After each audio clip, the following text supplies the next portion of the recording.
Hey everyone, good morning. My name's Karthik. I'm going to be running your biochem revision lecture today. So in regards to what biochem is outside of metabolism and genetics, it's not that much, but there are a few reasons it's important. So if you have a look here, this is what we're going to be doing today. Osmolarity, cellular energetics, enzymes, acid bases, and macromolecules. None of these are particularly difficult, but it's important for people, regardless of if you're trying to ace the exam or if you just want to pass, it's really important that you get these questions right. Because even though there's not that many on the exam, they're very easy and stuff that you really should be getting right in the exam. So the way we're going to run this is that I'm going to give you questions, and then once the question is done, I'll tell you the answer. We'll go through theory behind it, and we'll do that for about 10 or 11 questions in this lecture, and then we'll do a bit of a Kahoot at the end, 10 questions, and after each question, I'll explain what the answer is with a bit of theory. All right, so let's get started. So we'll start off with osmolarity. We'll start off with a question. So here's the first question. I'll give you guys like 10-15 seconds to answer. If a red blood cell is put into a bath of pure water, what will happen and why? So it's a pretty straightforward question. I think you guys have done this to death a lot of times. So all right, 15 seconds done. Well, the answer is water will flow into the cell and cause lysis as the solution is hypertonic. So that's the answer. Before I explain it, we'll just go through a bit of theory and we'll come back to it. So osmolarity, as you guys would know, is the total concentration of substances in a solution per volume. The unit is osmoles per liter. Can also be milliosmoles per liter. That's not really that important. You know, the units isn't something they're going to try to catch you out on. But the main point in this slide is that it includes both diffusible and non-diffusible substances. It doesn't really differentiate between them. The osmolarity is the total count of everything in the solution. And important to not confuse it with osmolality, which is count per kilogram. I've never really seen a question on that, but it's important to just keep that in mind. Now we'll talk a bit about tonicity. This is the most important concept when it comes to movement of fluids. So tonicity is the total concentration of particles that cannot cross the membrane. So we're talking about non-diffusible, right? Which is different to osmolarity, as we talked about. Osmolarity is both diffusible and non-diffusible. Now, when you're calculating this, particles that can cross the membrane are not included. And another way of talking about this is effective osmolarity. And again, units millimoles per liter, it's not really that important. But what is important is that in a question, if you get asked something about movement of fluid and it says something is an effective osmol, then you need to know that that means that it's non-diffusible. That's all it means. Effective osmol just means it's non-diffusible, and you'll be told in an exam whether or not it can or can't diffuse through a membrane. So the way we want to figure out that question that we just had first is based on tonicity. Okay, it's the shortcut way of doing it. You can forget anything about osmolarity. Just look at the question and think which side has greater tonicity, and that will determine the movement of water. Okay, so the side with higher tonicity, water will move to that side because there's more concentration of non-diffusible substances on that side.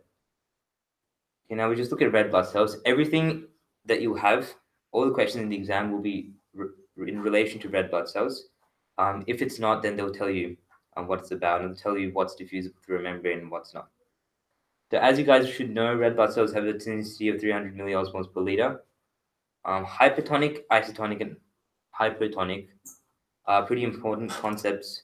They refer to the concentration of the solution compared to the cell, not the other way around. Okay, so it's really important to know that.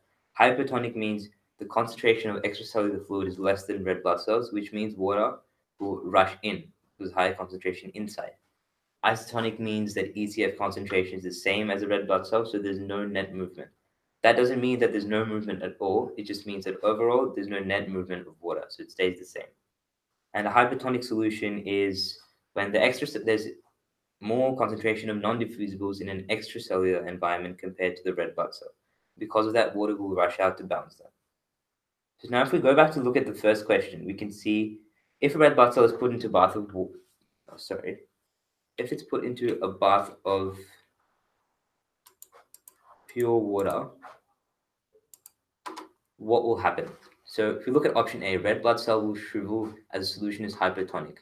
The solution is hypertonic, which is true because the concentration inside is higher than the concentration outside. However, that would mean that water will come into the cell, and so it's not going to shrivel. Okay, so what we know is that it's hypertonic and water will come into the cell. That's the two important things we know.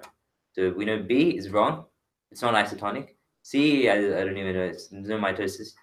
D, water will flow into the cell, yes, and cause lysis as the solution is hypertonic. Yeah, that's true. Lysis just means death because it explodes basically because it gets too full. And if you see the term hemolysis, it just means that it's lysis of a red blood cell. That's all it means. Okay. Next important concept we're going to look at is osmosis. This has been done to death a lot. You guys should know all about this. Osmosis is basically the passive movement of water from the side of high concentration to the side of low concentration. Okay, the reason it's passive is because it's just diffusing across the membrane because it's going from a high to low concentration. So it doesn't need to be actively pumped across the membrane. And the only thing that can influence osmosis is tonicity. Because if you think about it, if you've got diffusible substances, then they can diffuse across the membrane and balance out by themselves. But if you've got something non-diffusible, it can't do that. So you need water to balance that out for you. So tonicity is the only thing that can influence osmosis, which is why in the questions, it's important to remember that you can base your answer off purely looking at the differences in tonicity. You don't even need to consider whether there's any diffusible substances or not. Okay, so we'll go to the next question. It's not too bad. It's a pretty straightforward one as well. I'll give you like 5-10 seconds to do it.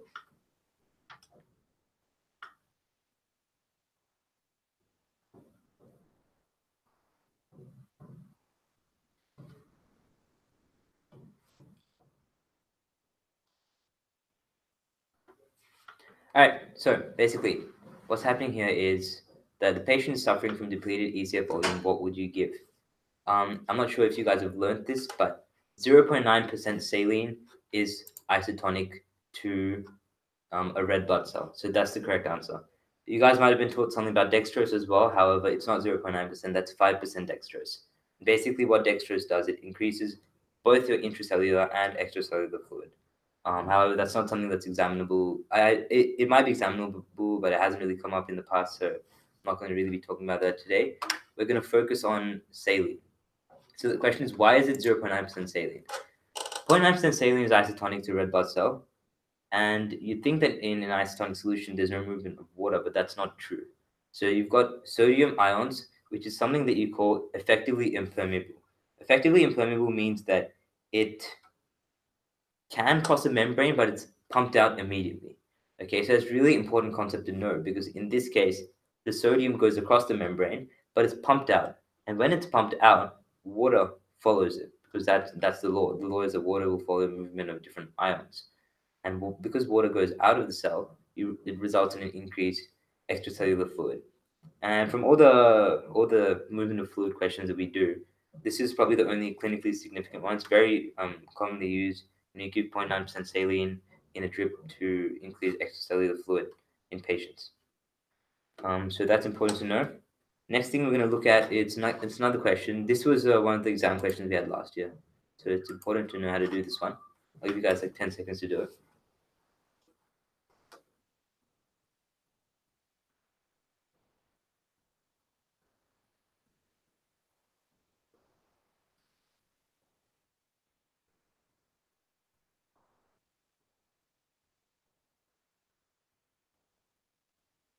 Yeah, seems alright. Okay, so if a red blood cell is dropped into a bath of isoosmolar urea, what will happen?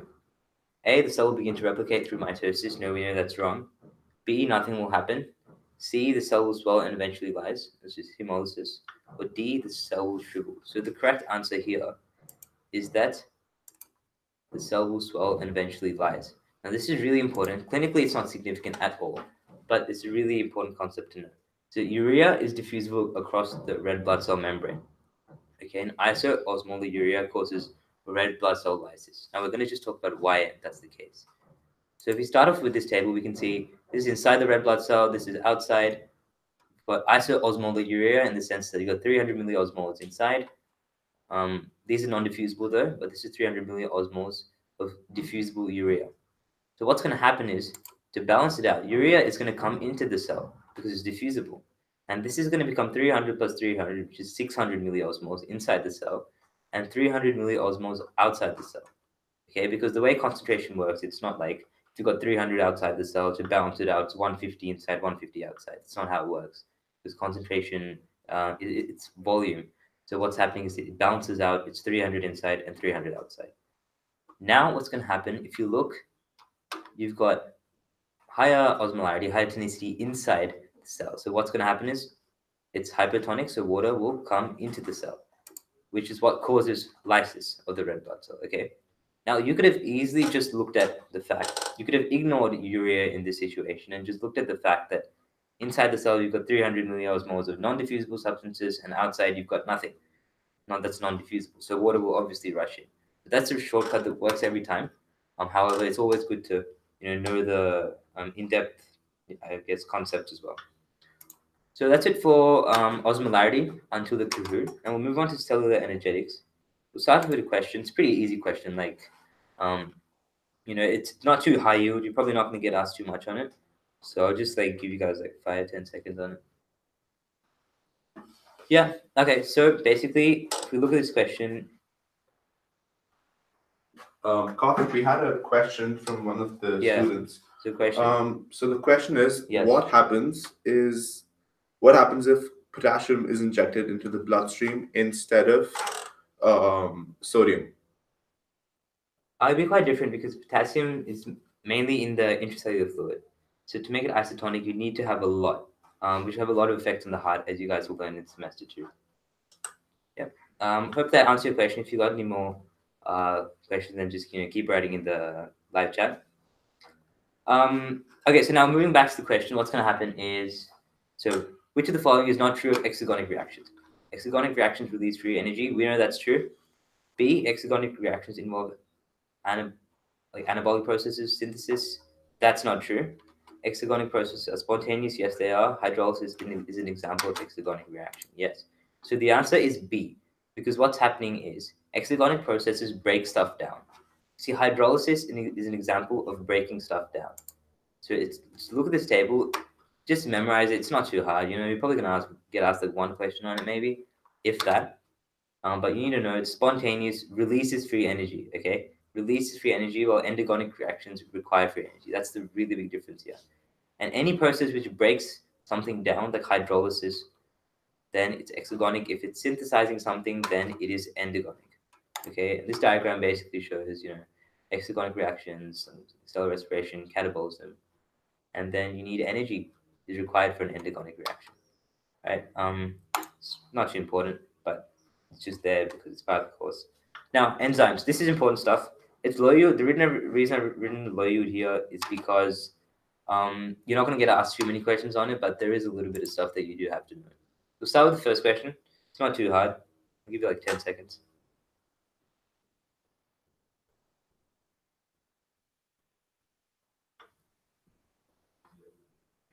Okay, so the answer is enzymes lower the activation energy and speed up the reaction. Now, you guys probably learned this into year 9. It's pretty basic, Let's have a look at all the other options. Enzymes are consumed in a chemical reaction. No, that's completely wrong. You guys should know that. It's not consumed at all. They are just there to catalyze a reaction, speed it up, but they never participate in it themselves. Enzymes can only function at extremely high temperatures. No, that's not true. It's actually the opposite. They tend to denature at high temperatures. And denature means that they can't function properly. And they don't work, so they can't speed up a reaction. So this is not right. Maybe some enzymes can function at really high temperatures, but generally it's very much so not the case. Yes, they lower the activation energy and speed up the reaction. Pretty basic. Option C, that's right. Option D, reactions can speed up or slow down a reaction depending on pH.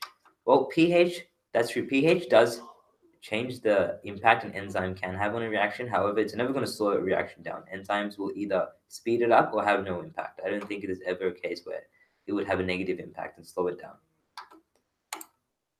Right, so function of enzymes, pretty basic theory, lower the activation energy by providing an alternate reaction pathway, increasing the rate of reaction. We had a question that was about this on the exam. It's the one that you really have to get. The guys who are looking to just pass, you really need to get this stuff. It's pretty basic. Don't have an impact on the change in free energy. Okay, change in free energy is can refer to the amount of product that is formed.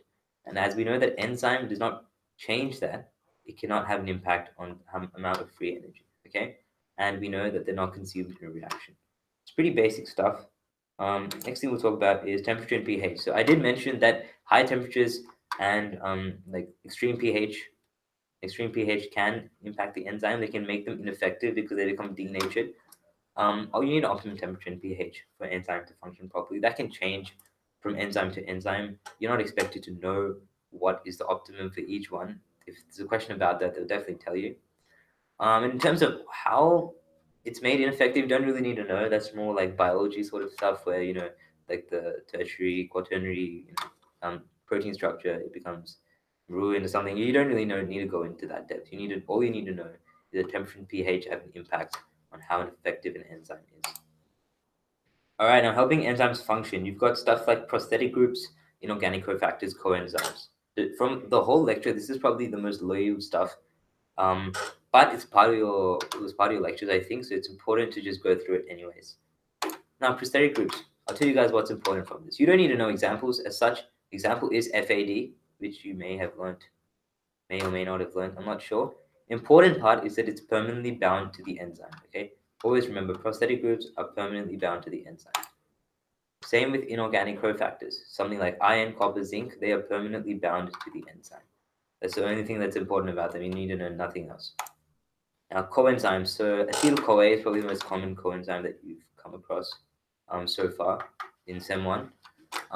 This is not permanently bound. So it's important to make the differentiation there. That prosthetic groups and inorganic cofactors are permanently bound, while coenzymes are not. Okay, they move from enzyme to enzyme. They can add or remove chemical groups, and they are changed by the reaction. They're not consumed, but they are changed. Okay, when we talk about change, we're talking about change in chemical group, change in shape, but they're never consumed in that sense. All right, now we're going to talk about inhibition of enzymes and enzyme function. Now there's 4 different types. We'll start off with a question. I'll give you guys like 10-15 seconds to do it.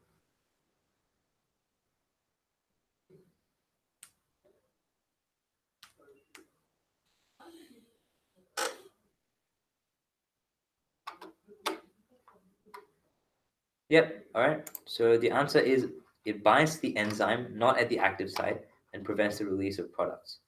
Okay, so inhibition of enzymes, 4 types. We're going to go through each of them pretty quickly. Competitive inhibitors. I mean, pretty basic, binds to the active site, prevents anything else from binding in that area, okay? When we talk about anything else, I mean the substrate from binding in that area. Competitive inhibitor, pretty easy stuff. Uncompetitive inhibitor binds to the enzyme substrate complex, but not at the active site, okay? It's very important to know whether or not it's at the active site.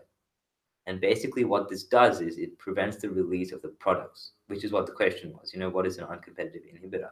Prevents the release of the products. Okay, some of the other inhibitors, they also bind somewhere else on the active site, but they have different functions. Which we'll go through now. But uncompetitive inhibitors prevent the release of the products. I want you guys to just memorize this. It's pretty easy to memorize. It's not that much.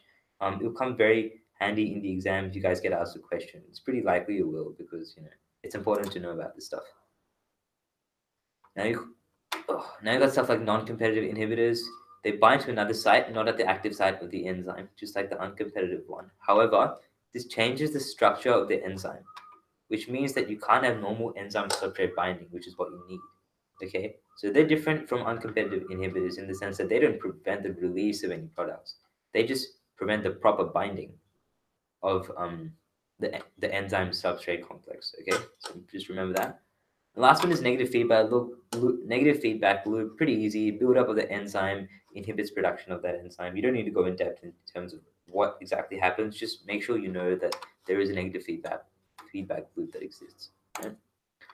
Basically, this is stuff, but I don't even know if you guys have learned it, but we'll just have a look. Pretty easy question. A patient presents with a pH of 7. They are the basic, acidotic, alkalotic, or have a neutral pH. Yeah. Okay, so we'll look at the answer is acidotic. Now, I don't know if you guys have learned this or not, but we'll go through it a bit. When you're referring to people, you can never call them basic or acidic. Okay, basic and acidic are in reference to pH solutions. But when you're talking about people, it's always going to be acidotic, alkalotic, normal pH, or neutral pH. You're never going to use the word basic and acidic. At least in terms of exams, you're probably not going to get questions worded like that. Now, pH of 7, you're probably wondering why is it acidotic? This is the important stuff to know. You guys would have learned in school that neutral pH is 7, and that anything above that is basic, anything below that is acidic. So, but it's important to figure out all that because it's slightly different when it comes to medicine. So we've got neutral pH is actually 6.8, but that doesn't really hold any significance because everything is compared to here, which is your normal pH. And your normal pH is 7.4, okay? So acidosis is anything below 7.4, and alkalosis is anything above 7.4.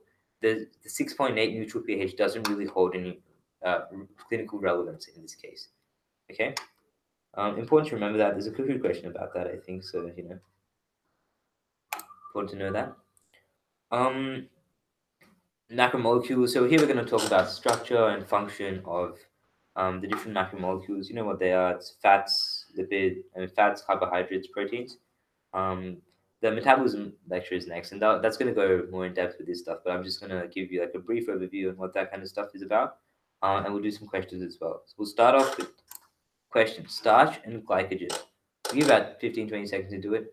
Starch and glycogen, which are both polysaccharides, differ structurally in that glycogen something, whereas starch something else. So, as we know, polysaccharides are like more than two more than two monomers combined. It's not too important. It's important to know the structure of starch and glycogen and know the differences. So, like, this is not something you can work out in an exam. You just have to know it by heart. So it's important to memorize it. The answer is starch is moderately branched, whilst glycogen is highly branched. Okay, you don't need to go in depth with the actual bonds themselves, but it's important to know that glycogen is highly branched, starch is moderately branched. That's it. Branched. That's the only difference there. Okay. Now we're going to go basic into carbs. Structure, it consists of carbon, hydrogen, oxygen. Hydrogen to oxygen ratio will always be 2 to 1. We know monosaccharides, monomers, basic building block, glucose, and fructose is one as well, I think. We've got disaccharides, which is 2 monosaccharides joined together. Okay, not 2 or more, only 2, because you've got the word di here.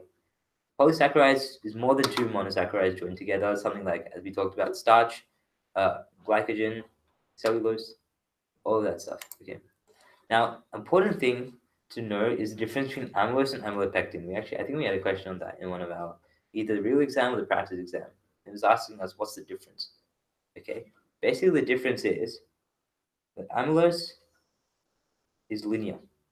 Okay, it's linear. You can see it's linear.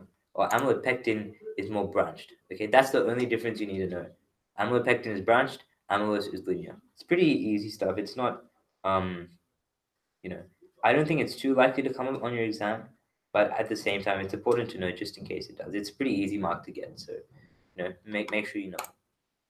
Now, this is a really basic question: what joins to form a triglyceride? If you can't do this question, then it's probably important to look over like your biochem metabolism notes because this does form the basis for a lot of the metabolic processes that happen in your body, and we'll go into depth with that in the next lecture. Given by Sophie. But for now, it's important to just know basic structure and stuff. So I'm going to assume that everyone's answered the question. The answer is 3 fatty acids and glycerol. The option A, glucagon and glucose. Now, like glucagon is a hormone. That's got nothing to do with triglycerides. Neither does glucose. Glucose is a carbohydrate. Triglycerides, as we know, is fat, right? Fats, lipids, triglycerides. It comes under that. So this is wrong. 2 fatty acids and a phosphate head. No, this is a phospholipid.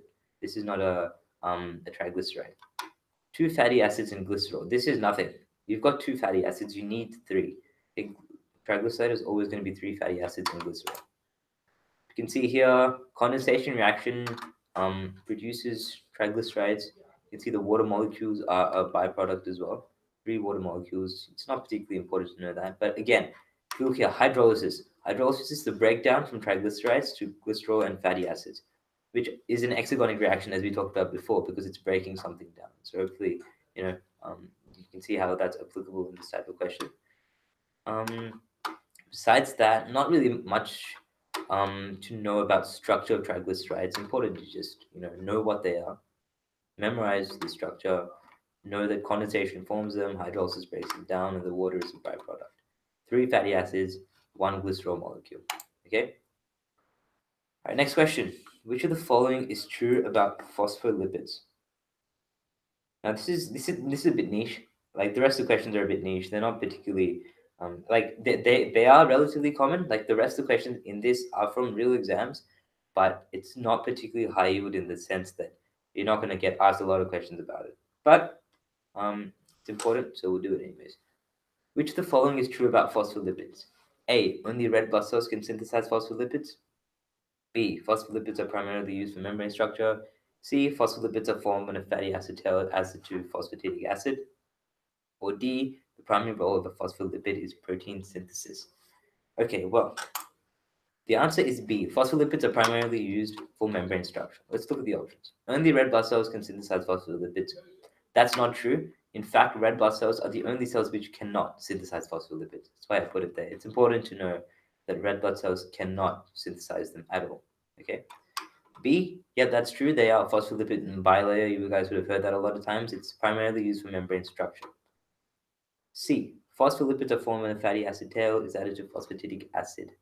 That is not true. If you look at the structure of phospholipids, you've got 2 fatty acid tails with a phosphate head. Okay, so it's important to know the difference. The difference is that the difference between phospholipids and triglycerides is just the fact that there's one extra fatty acid instead of a phosphate head group. Okay, phospholipids in themselves aren't particularly important. Probably the least important of the 3, the 3 lipids in that sense, but still important to know that they're used for membrane structure. Synthesis, not particularly important, but basically what happens is glycerol 3-phosphate becomes phosphatidic acid, and phosphatidic acid has 2 fatty acid chains, and you add phosphatidic acid to phosphate to phosphate head to give phospholipids. The question was saying you add phosphatidic acid to a fatty acid tail, which is wrong. It's phosphatidic acid with phosphate head to get the phospholipid. Pretty low yield stuff in terms of like phospholipid synthesis, but generally important to know that this can happen either in adipose tissue or in the liver. Again, I think it will be covered in more depth in your metabolism lecture, so look out for that. All right, next question. It's about cholesterol. Which is the main function of cholesterol? A. Promotes glycogen breakdown. Nope. B. Inhibits HMG-CoA reductase. C. Helps maintain cell fluidity. Or D. Promotes cell division. It's important to know the main function of cholesterol. They do kind of talk about it a fair bit. The answer is helps maintain cell fluidity. Okay, it does not promote glycogen breakdown. You've got hormones like I don't remember which one it is, either glucagon or insulin, which promotes that. Then you've got B, inhibits HMG-CoA reductase. Well, HMG-CoA reductase is the enzyme you need to synthesize cholesterol. So it does not do that. It's actually it's a necessary enzyme to produce it. So that's not right. Option C helps maintain cell fluidity. That's actually a really important buzzword when it comes to biochem questions in the exam. If you see stuff about cell fluidity and cholesterol, then you know that's the right answer, okay? So when we talk about cell fluidity, we mean in reference to the cell membrane. So it lies within the cell membrane, it helps to be fluid, and obviously you've got strong structures like phospholipids there in the membrane, which keep it sturdy as well, okay? And option D promotes cell division. It's got nothing to do with cell division. There's no cell division in any of the lectures, I don't think, this year. So, oh no, there is genetics, but this has nothing to do with cholesterol. Okay. So this is the structure of cholesterol. Not too important, just to know that if you see something like this, then that's what it is. Okay. When it comes to cholesterol, we need to focus more about function. But important thing to know, to recognize from this, is that it's hydrophobic. Okay, hydrophobic means that it's going to have a low solubility. Okay, so if there's anything you take away from this slide, it's that it's hydrophobic and that it has low solubility in water. All right, now cholesterol function, as I talked about, important component of the cell membrane. Buzzword is influences membrane fluidity. That's the phrase they like to use every year, and they're probably going to use it in your year as well. So it's just, that's all you need to know regarding structure and function. And now we move on to proteins, which is the last of the macromolecules that we're going to be doing in today's lecture. So, pretty simple question. I'll give you guys like 10, 15 seconds to read it up. Which of the following describes the secondary structure of a protein? A, three-dimensional folding pattern of a protein. B, a sequence of a chain of amino acids. C, hydrogen bonding of the peptide backbone, creating an alpha helix or beta pleated structure. D, protein consisting of more than one amino acid chain, interaction between multiple polypeptide chains. Okay, so the answer is C. Now, each of these represents one of the four structures of proteins. Okay, option A, three-dimensional folding pattern. That is tertiary structure. Okay, a sequence of chain of amino acids. That's primary.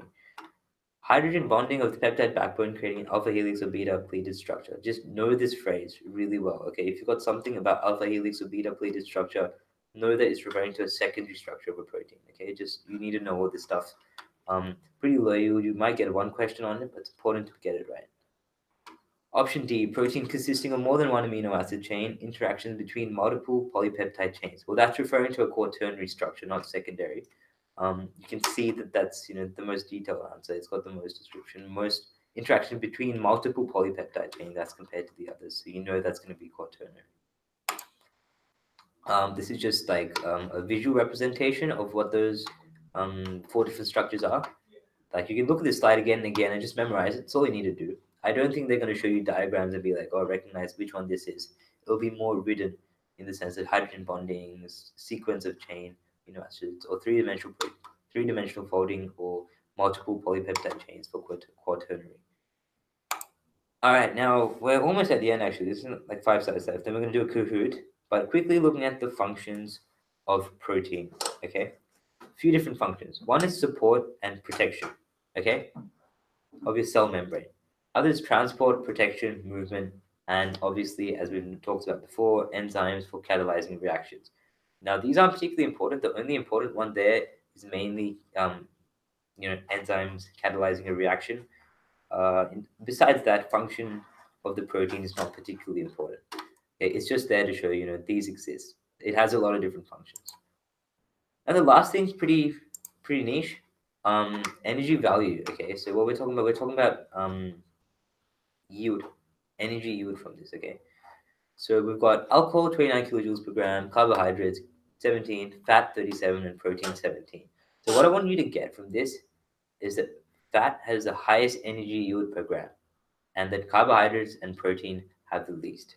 Okay, there's nothing else you need to know about it. You just need to know that fat has the highest, alcohol is pretty high, and carbs and proteins are both pretty low. Thanks everyone. Pretty short. These questions is good. So good luck for the rest of the sem in the year. You can send me an email or message me on Facebook if you want. Or just message the live chat. Now we're just gonna do a Kahoot. I'll just let you guys know that there might be a bit of lag, which is why we put the time limit for each question at about 30 seconds.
guys, we're going to start now. So, I mean, Yeah, let's put someone else joining in. Yeah, is anyone else joining? Otherwise, maybe we just start.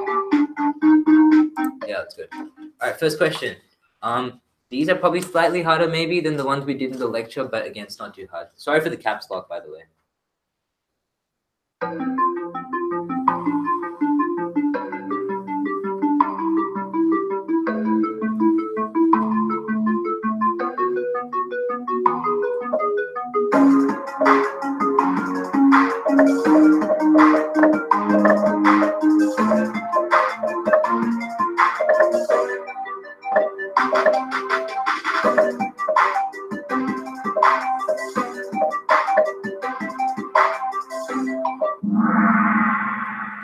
Alright, so I'll just explain this question. So 0.9% saline is isotonic, not 9%. Okay, so important to know that 9% is way too much. 0.9 is isotonic. So I can see like 12 of you guys got like screwed up on that. That's fine. What's gonna happen is when you inject something into a person, it goes into the extracellular fluid, okay, not the intracellular. Obviously, it goes into the ECF.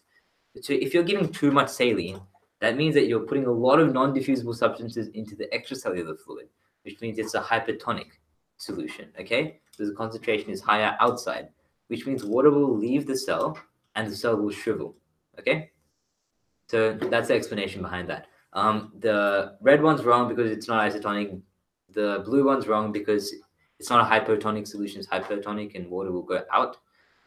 The green one is wrong because it's not a hypertonic solution. All right, so next question. Good on you, Kermit. What is true about the lock and key model? So this is referring to enzymes.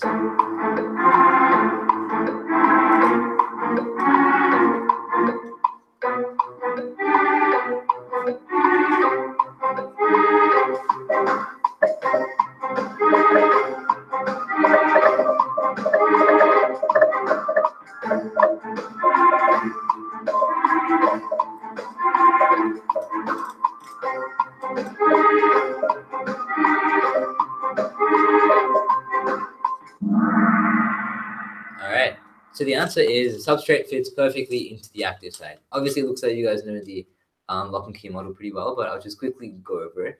So the red one says substrate changes shape. That's not true. It does not. It fits perfectly, okay? And the enzyme in this model is consumed during the reaction. That's not true. It's not consumed at all. Good, no one wrote that. This process must always involve a coenzyme. That's not true. You don't need a coenzyme in there. Because it fits perfectly, you don't really need anything else to make the lock and key model work. Now, what this goes to show is that the lock and key model, if the substrate needs to perfectly fit into the active site of the enzyme, then it means that the enzyme can often be very specific to certain substrates.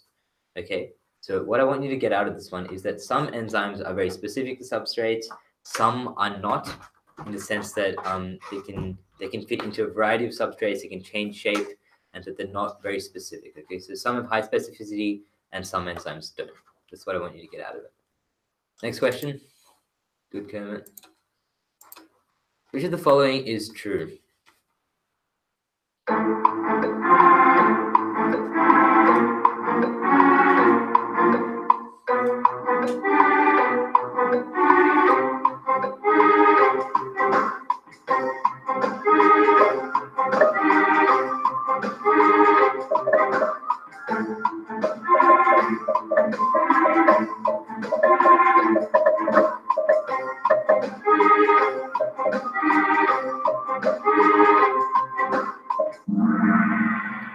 Yeah, good. That's right.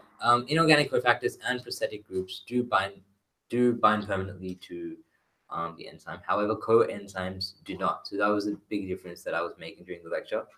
We'll look at the red option. Enzymes are always selective. That's not true. I just said that they can be selective, but then they can also have a low specificity. So it can be a bit of both. That's not right. For the blue one, non-competitive inhibitors prevent the release. No, it's uncompetitive, which prevent the release. Non-competitive inhibitors, what they do is they change the shape, so you can't have proper binding, okay, between the enzyme and the substrate. For the circle, which is yellow, enzymes are the activation energy, so more product forms. That's not true. It does not cause formation of more product. It just speeds up the reaction. Okay, so next question. That was pretty easy. A patient presents with a pH of 6.8. They are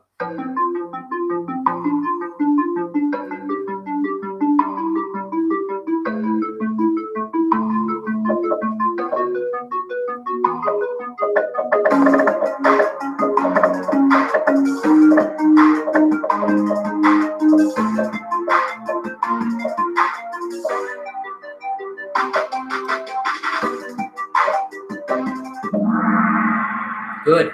Acidotic, okay? Now, the reason it's not acidic is because you don't refer to people as acidic, okay? When patients come in and they present with like an abnormal pH, you call it either acidotic or alkalotic, okay? And we said it's all relative to your normal pH of 7.4, right? 6.8 is your neutral. Your normal pH is 7.4 and everything is compared to that. 6.8, as we know, is less than 7.4. Therefore, the patient is acidotic. He's not alkalotic because the pH is less than the normal, not acidic because that's not how we refer to patients. And it's not a normal pH. Normal is 7.4, neutral is 6.8. The part of phospholipid containing the phosphorus group is charged, which makes this region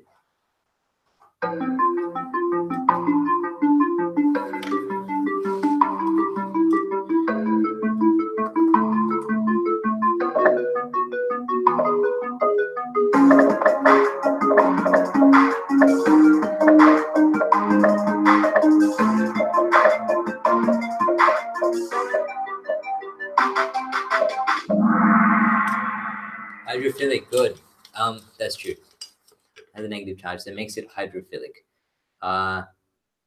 Yeah. That there's not much to this. This was like one of the real exam questions from I think 2017 or something. Not really much to explain outside of that. You got one end which is hydrophobic and one end which is hydrophilic. It's just important to know which is which. And the phosphate head is hydrophilic. Okay. Saturated, unsaturated. Good, no one wrote that. That's nothing to do with it. Which of the macromolecules has the highest energy yield per gram? We just did this. Please get it right.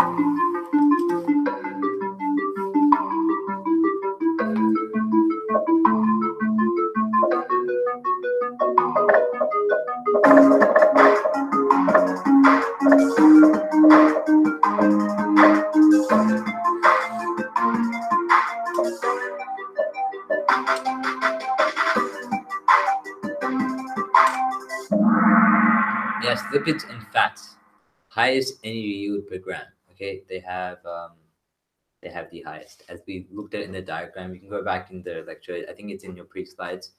I think, and you can just have a look at it. And you also notice that proteins and carbs have the lowest. So, yeah, they have 17. Well, lipids is much higher. Alcohol is 29, which is the second highest. So whoever wrote that, close. But lipids and fat have the highest energy yield per gram.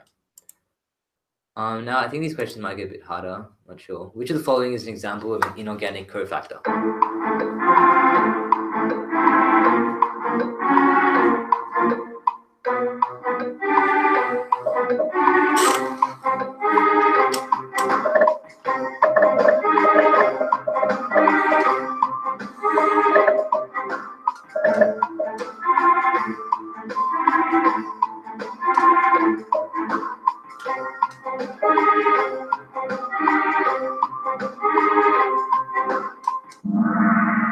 Good. So, zinc is an example of an inorganic cofactor. Now, it's very unlikely that you're going to be asked a question about that, but it was just in my slide, so I thought I'd give a hard question. FAD is an example of a prosthetic group, not an inorganic cofactor, okay? So some other inorganic cofactors, you've got zinc, copper, iron, all right? It's not biotin, it's not ATP, it's just zinc. It's not particularly important, but if they ask you a question, then you know it. Good job to Kermit, by the way. He's been first the whole time. Respect. Osmosis is best defined as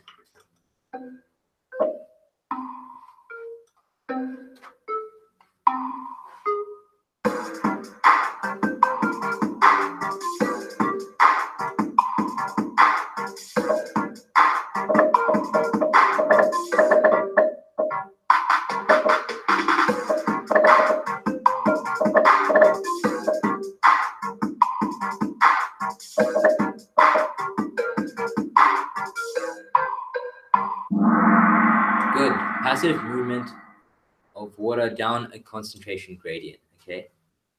Now, it's important to remember, I stress this a little bit, that it's passive, okay? Because it's moving from, it's moving down a concentration gradient, so it doesn't need to be actively pumped across the membrane.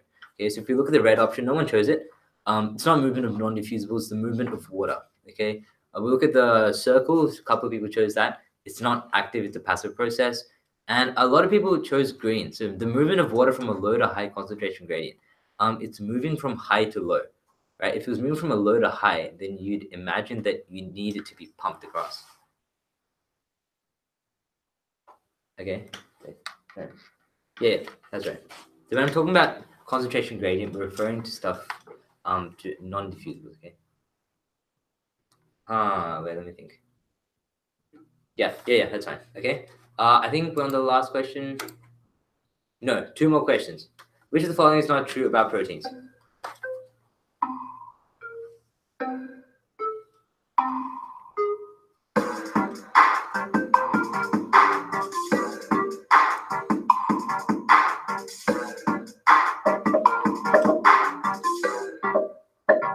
By the way, AA stands for amino acids. I just couldn't fit it into space.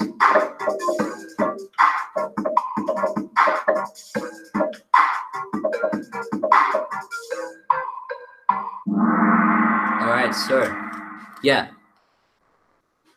Basically, it's the proteins are never present in the cell membrane. That's not true. They are present in the cell membrane. They give it a bit of structure.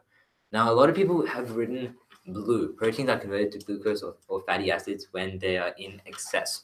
That's true. They do. They are converted into glucose or fatty acids. We'll go more. You'll go more into that with Sophie in the next lecture. But I just want to let you guys know that that is what happens. It's not particularly important for my lecture, but it is for the next one. Okay. And proteins are broken down into amino acids in the small intestine. They are. That's where they're broken down into amino acids. Okay. And they do obviously aid in catalysis.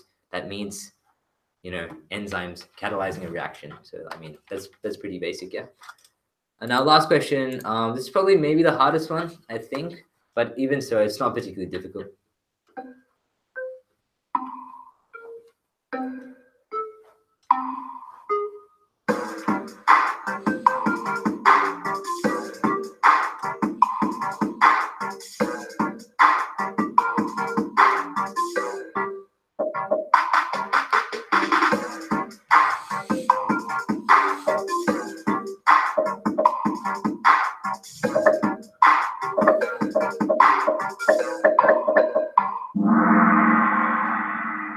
Okay, well, some people got that right. Well, so the red one, total osmolarity of ions in the solution. That, okay, I'll read the question first. Effective osmolarity of a solution separated from a pure water membrane is. Now, effective osmolarity is the same as tonicity. There's no difference at all, okay? So we could just be saying the tonicity of a solution is, it's not the total osmolarity of ions because that's osmolarity. As we know, tonicity is only non-diffusible substances, okay? So it's not the triangle, it's not red. Now, if we look at blue, the osmolarity of substances which are diffusible. No, that's not true. It's referring to non-diffusible substances here because tonicity, okay? Now, we'll go to the green one. The osmolarity minus the osmolarity of non-diffusibles. No, that's just the same as blue, right? It's just a long way of saying the blue one. The blue option is osmolarity of substances which are diffusible. So that's not true. Now, if we look at yellow, you can see dependent on the membrane, which is right, okay? Tonicity depends on the membrane. Whether or not a substance can diffuse across a membrane depends on properties of the membrane itself, okay? In our questions, we always refer to red blood cells, and we know that urea can diffuse across, dextrose, that can diffuse across, sodium chloride does not. We know all that stuff, but that's only relevant for a red blood cell. If we had a completely different membrane, then, for all we know, urea might not be diffusible, and, sodium might be, able to diffuse across perfectly fine. We don't know. Right? So it is completely dependent on the membrane. For the purposes of your exam, I think you will always be referring to a red blood cell in all your questions. But if you're not, then they'll let you know. They'll tell you what the membrane is. They'll tell you what can and cannot diffuse across. So yeah, that's it. What we're done. Good job to Jason. Oh, you didn't win, Kermit. That's okay. Good job to Jason. I hope you guys enjoyed. Hope you guys learned something. If you got any questions, feel free to message me or email me. Or you can, message in the live chat if you got any questions right now. Good luck for the rest of the semester, and yeah, enjoy. Thanks, guys. All right, guys. Thank you all. We're just going to take a short break and come back at 11 for Sophie's lecture. So stay tuned. We'll be right back.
Hey guys, we had a quick question in the live chat from Karthik's lecture. Unfortunately, Karthik's left, but I'm happy to answer it on his behalf. So the question was in the Kahoot regarding non-diffusibles and effective osmolarity or tonicity. Someone's asked a question: would it be correct if the green option had said minus the osmolarity of diffusibles? Yep, that would have been right, because if you think about osmolarity as a whole, you can primarily categorize it in terms of concentration of diffusibles and concentration of non-diffusibles. So effectively, the concentration of non-diffusibles, and thus the ones actually affecting osmolarity, would be the total osmolarity minus the diffusibles. So yeah, we're just going to wait 1 or 2 more minutes till it's 11 and then start with Sophie.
Can you go on to the PowerPoint? Perfect. Okay, hi guys, my name is Sophie Hiscock and I'm going to be doing your metabolism revision lecture. Basically, there's lots of content for this one and not much time. So for some of the concepts, I've got a slide with like an image, which I'll talk you through understanding a process. And then the following slide will have like a more detailed written summary of this process, which you should come back to and use for revision, but I'll be skipping over that. And also I've added in some MCQs, but again, for the time restraint, I'll talk through the MCQ and then I'll pause for like 2 seconds. And if you don't have enough time to choose your answer, pause it on your live stream, and then I'll explain the answers. Okay, great. So getting started. This is the quick overview for today's schedule. We're going through carbohydrates, and then anaerobic and aerobic respiration, lipids, alcohol metabolism, amino acids, energy sources of cells, and the great metabolic race. So you just had your biochem lecture, so quick little refresher from that. Glucose is a 6-carbon sugar, and that's a monomer, and that is the source of carbohydrates that can be transported freely in the blood. And then we have glycogen, which is your store of carbohydrates, and that's a polysaccharide with lots of glucose monomers added together to form a chain. with alpha 1,4 glycosidic bonds and branching at 1,6 glycosidic bonds. Okay, so just to go over this so that you don't get confused, because there's a lot of similar sounding terms in carbohydrate respiration, we have glycolysis. So basically anything that says glycogen is glycogen, and then anything that doesn't have glycogen in its name is going to be glucose. So glycolysis is going to be glucolysis, so the breakdown of glucose to form 2 pyruvate molecules. And then we have gluconeogenesis, so that's glucose new creation, so making new glucose from other forms of substrates, not carbohydrates. And then we have glycogenolysis, so the breakdown of glycogen to form glucose. Ooh, that's right. And then we have glycogenesis, which is the creation of new glycogen from glucose. So quickly with the digestion, so basically that starts in your mouth with salivary amylase, so you've eaten your nice donut, and that salivary amylase breaks down the alpha 1,4 bonds, and then this continues in the small intestine with more amylase, and it breaks down the starch from a polymer to a monomer, because remember the polymer can't be absorbed by the intestinal cells, but the monomer can, and then that goes into the bloodstream. Storage, so when your blood glucose levels are high, so you've just eaten that donut, you've got lots of glucose coming into your blood, glucose is really high, a hormone called insulin is released and tells your muscle and liver cells to take up and store that glucose as glycogen, which is glycogenesis.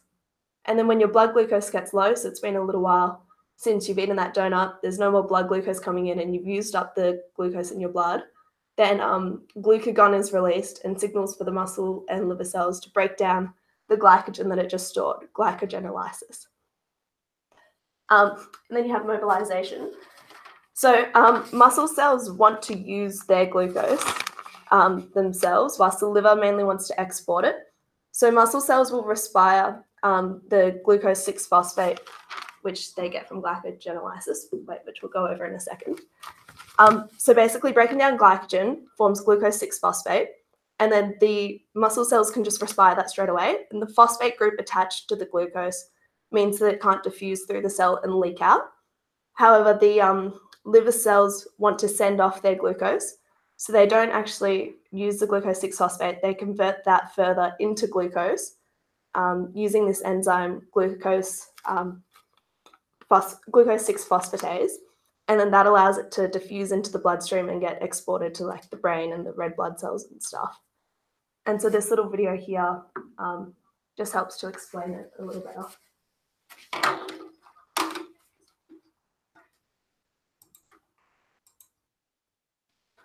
In the liver, glucose 6-phosphate is transported into the endoplasmic reticulum by glucose 6-phosphate translocase. Here, the glucose 6-phosphate is converted to glucose via glucose 6-phosphatase. Hepatocytes release this glycogen-derived glucose into the blood to help maintain blood glucose levels. However, in the muscles, glucose 6-phosphate cannot be sent into the blood because of the lack in the enzyme glucose 6-phosphatase. Instead, it enters glycolysis, providing the energy needed for muscle contraction. So basically what that video is highlighting is that you don't have the enzyme glucose 6-phosphatase in your muscles, and so that forces your muscles to use the glucose so it can't leak out. Whilst in your liver, you're going to convert it to glucose, that's preferenced, and then export it to other cells so that it can be used as an energy source. Okay, and so here we have glycogenesis and glycogenolysis. So yeah, no, they sound really similar, but just focus on breaking up the words so that you can tell them apart when you're stressed out in an exam. So glycogenesis is stimulated when you have lots of blood sugar, blood glucose, and so insulin's released. And basically this enzyme, glycogen synthase, adds glucose monomers along in a chain. So you got your little monomers to make glycogen. And a branching enzyme will come along and add branches with the 1,6 bonds that we saw before. And then with glycogen breakdown, you've got your nice chain, and then glycogen phosphorylase comes along, stimulated by glucagon and adrenaline. And then it breaks up these bonds that we had over here along in the chain until you've only got 4 left. And then another enzyme that you don't need to know will come and take those 4 and move them to the end of another chain where it will continue. So glycogen phosphorylase just works along one straight line. And then so this actual regulation, the hormonal regulation of this is a little bit complicated, but it's actually quite easy once you can sort of work through it. So don't get freaked out, but basically the glucagon and adrenaline are going to stimulate glycogen breakdown. So say we've got in our cell glycogen phosphorylase and we have glycogen synthase. So the key thing to remember, glycogen phosphorylase works best when it's phosphorylated, so it has a phosphate group added onto it. So glucagon and adrenaline coming in, they're activating, binding to the cell and stimulating for what's sorry, just lost track of my notes, for protein kinase phosphorylation, which causes both of these enzymes to be phosphorylated. It's like indiscriminate. So they're both phosphorylated by protein kinase phosphorylation stimulated by glucagon and adrenaline acting on the cell. And then when they're both phosphorylated, glycogen phosphorylase will be more active, and then so glycogenolysis will be predominant. But if you've got insulin coming in when your blood glucose is high, then that's going to stimulate this enzyme called, a phosphatase enzyme. So you've got insulin coming into the cell, binding, then the phosphatase enzyme is going to dephosphorylate both the enzymes. So yeah, that's gone. And then when they're both dephosphorylated, the glycogen synthase is going to be more active, and then so you'll have glycogenesis. So basically, the process is regulated in the cell by phosphorylation and dephosphorylation, but you need to remember that it acts on both enzymes, and just remember glycogen phosphorylase has phosphor in it, which sounds like phosphate. So yeah, it likes being phosphorylated. And this is a little written summary of that, which you can use to study later. Moving on, so gluconeogenesis, as I mentioned before, is the creation of new glucose from non-carbohydrates. And this occurs because there are certain cells that only use glucose, as we'll get to later, like red blood cells and brains. And so they need to have a constant supply of glucose in the blood. So when you've used all your dietary glucose and you've used all your glycogen stores that you've made from that last intake from your diet, you'll start to make glucose from other things. And then these ones here are the stuff that you can make glucose from. And so basically those substrates will get converted into some part of the glycolysis or the citric acid cycle and then feed through to make glucose.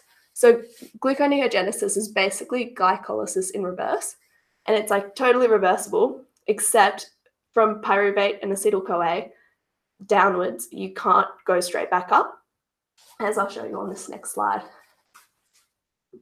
So here you have a quick overview of glycolysis. And yeah, going from glucose to pyruvate. And then a little bit simplified, squishing steps 6 to 10 together. You can see that each of these steps is totally reversible. So if you have anything feeding in to any of these, that will be chill. It will just go straight back up to glucose. But then if you have any of those non-carbohydrates feeding in to make pyruvate or acetyl-CoA or any of these parts of the citric acid cycle, they can only move in one direction. So they come down, all the way down, go through the citric acid cycle to get to oxaloacetate. And then sort of think like there's sort of a bridge from oxaloacetate. You can get, that can get converted to this intermediate that you don't need to know the name of, so don't look that up. And then that intermediate can then get converted into glycerolaldehyde 3-phosphate, which as you can see can go straight back up to glucose. So that's sort of your body like bypassing this little downward arrow situation. So this is where the different things feed in. So glycerol coming in would just go straight back up to glucose. But all of these guys feeding into pyruvate or any of these will go down through the citric acid cycle to oxaloacetate and then up to glycerolaldehyde 3-phosphate. Okay, so throughout the day, I want to just emphasize this is blood glucose. This is not your sources of energy through the day, which is like a very different thing. So through the day, you have your 3 big meals. You have, breakfast, lunch, dinner. And then after each meal, you're going to be using more and more blood glucose from that meal because you've just had your nice donut or whatever, your piece of bread. And so your blood glucose starts to be provided by that as you're absorbing it into your intestinal cells and it's flowing into your blood. But once you sort of start to get through most of the meal, you're not getting as much glucose from it anymore because it's mostly been taken up. You have less available glucose from your intestinal cells digesting this. And so that starts to drop off and becomes less and less of a source as you use up all the glucose that you've taken in. And that's when you start to feel a bit hungry before the next meal. And then, so when that drops off, actually, wait, let's go back a step. So when you've taken in this blood glucose, your blood glucose levels get really high from your diet. And then so your body starts to store it as glycogen, as we mentioned before. And so the glycogen gets stored. And then once your blood glucose starts to drop down from finishing your meal and all that, you start to use your glycogen. And so you have your glycogenolysis, breakdown of glycogen, becoming your main source when your glucose is dropping off. And so then after each meal, you can see when the glucose starts to, dietary carb intake starts to drop off, you have your glycogen becoming a big store. And also another thing to note is that overnight, you're not using as much blood glucose. And so the plateau, the drop off of the glycogenolysis is slower because you use your glycogen stores more slowly. Okay. Oh God, this looks really confusing with all the lines on it now.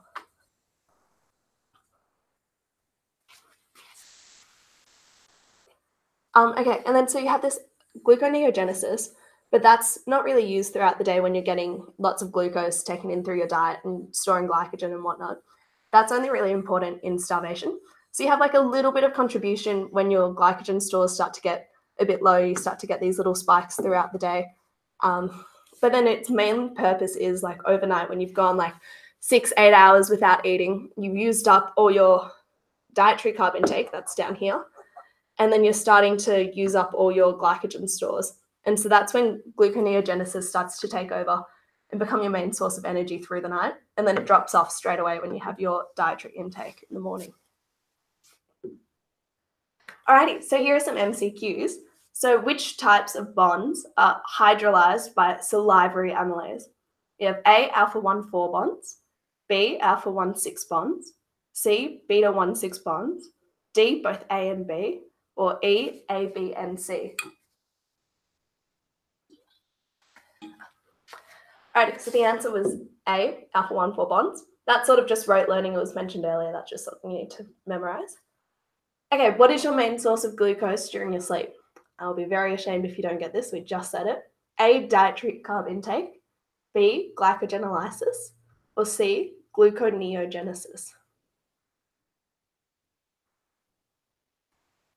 Okay, so the answer is C, gluconeogenesis, because you've gone that really long period without having any dietary carb intake. So you've used up all your glycogen stores and you've used up all your dietary carb intake, so you have to make new glucose. What is your major source of blood glucose prior to lunch? So you haven't eaten yet and you haven't been snacking. A, dietary carb intake. B, glycogenolysis. Or C, gluconeogenesis. The answer is B, glycogenolysis. So you've used up all your dietary carb intake from the previous meal, and now you're mostly getting your blood glucose from the stored glycogen from your previous meal, from your breakfast. Okay, a revision lecturer has dinner at 6 p.m, stays up to 2 a.m. to finish these slides, and wakes up at 8 a.m. Which process is likely to be supplying most of their blood glucose, assuming they haven't eaten breakfast? A, dietary glucose, glycogenolysis, or C, gluconeogenesis? So the answer is C, gluconeogenesis. This question, basically, it's like the same as sleep. They're in sort of like a starvation state because they haven't eaten since 6 p.m. Basically, all the other information in there is just to sort of distract you, throw you off. So just focus on when the last meal was and then work out if it's going to be dietary, glycogen, or new glucose. What is the source of blood glucose directly following a meal? A, dietary carb, B, glycogenolysis, or C, gluconeogenesis? It's dietary carb intake. well, yeah, it's just followed the meal, so it's from the diet. From which step onwards is glycolysis, or citric acid cycle, not reversible in terms of gluconeogenesis? A, fructose 6-phosphate, B, glyceroldehyde 3-phosphate, or C, pyruvate? The correct answer is C, pyruvate. Remember, from these ones up at the start, steps like 1 to 5 of glycolysis, which we'll get to later, all totally goes back up. But from pyruvate onwards, you need to go down through the citric acid cycle to oxaloacetate, intermediate, and then back up. So not directly reversible. So we had a question from Andrew who wants to know whether do we need to know anything about the alpha-1 and alpha-6 bonds catalyzed by amylase? He says that he's never heard of them before. Yeah, I'm pretty sure you do. Yeah. That was in Ying Tong's slide last year. Yeah. So Andrew, as far as I believe, you would learn later on about where we start the various processes of digestion for various substrates. So carbohydrates start in the mouth with salivary amylase kind of starting the initial breakdown of starch. So that's something you need to know. Just remember that the alpha-1 and alpha-6 bonds are catalyzed by amylase. There's not much. Alpha-1, 4 bonds. Yeah, alpha-1, 4, alpha-1, 6. Yeah. There isn't much you'll be asked particularly about that. Just keep that at the back of your mind. Yeah, it's just sort of a silly thing that you need to rote learn, but it's not too much content. Okay, so moving on to respiration now. Just a quick overview. So with respiration, first we have glycolysis, which is the breakdown, like we went over, of glucose to, as we're about to go through, glucose to pyruvate. And then we can either go anaerobic respiration when there's no oxygen, and that converts pyruvate to lactate and is called incomplete oxidation. Or if we have oxygen, aerobic respiration is preferred, and that is 3 steps. First, pyruvate to acetyl-CoA. Second, acetyl-CoA enters the citric acid cycle. And 3, the products of the citric acid cycle move to the electron transport chain, and that's complete oxidation. Okay, so just like a little quick thing. So with glycolysis, that occurs in the cytoplasm. So remember that's glucose to 2-pyruvate. And then fermentation, which is anaerobic respiration, because it's fermentation because it's without any oxygen present, also occurs in the cytoplasm. And then we have pyruvate decarboxylation, which is the conversion of pyruvate to acetyl-CoA. But it's also called pyruvate decarboxylation. That occurs in the mitochondrial matrix, as does the citric acid cycle. And then the electron transport chain occurs on the mitochondrial membrane, because remember with the electron transport chain, you have to have that membrane there to get the concentration of hydrogen ions on one side. Okay, so glycolysis. Please don't memorize all the steps of glycolysis. You really don't need to know it, and you don't need to know all the intermediates. There's just a few key things that you do need to remember.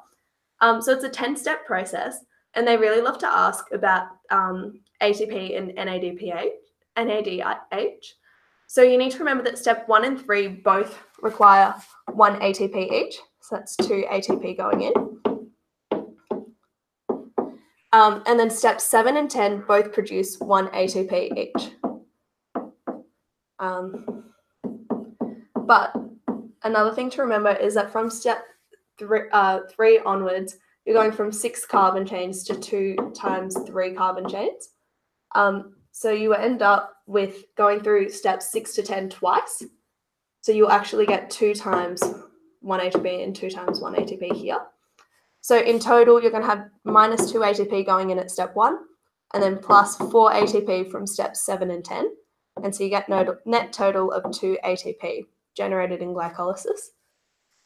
Step 6 also produces 1 NADH. So you need NAD plus. NAD plus going into there, converting to NADH plus NADH.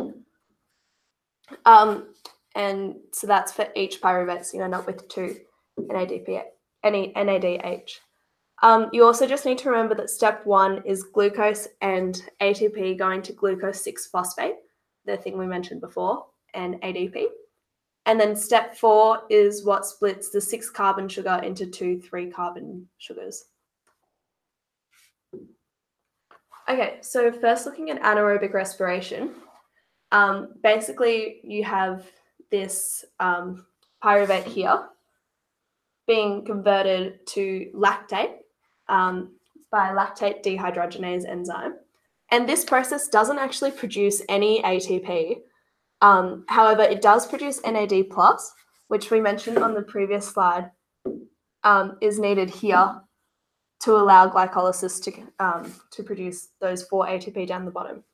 So anaerobic respiration doesn't actually make any ATP itself, but it allows glycolysis to continue by making the NAD+.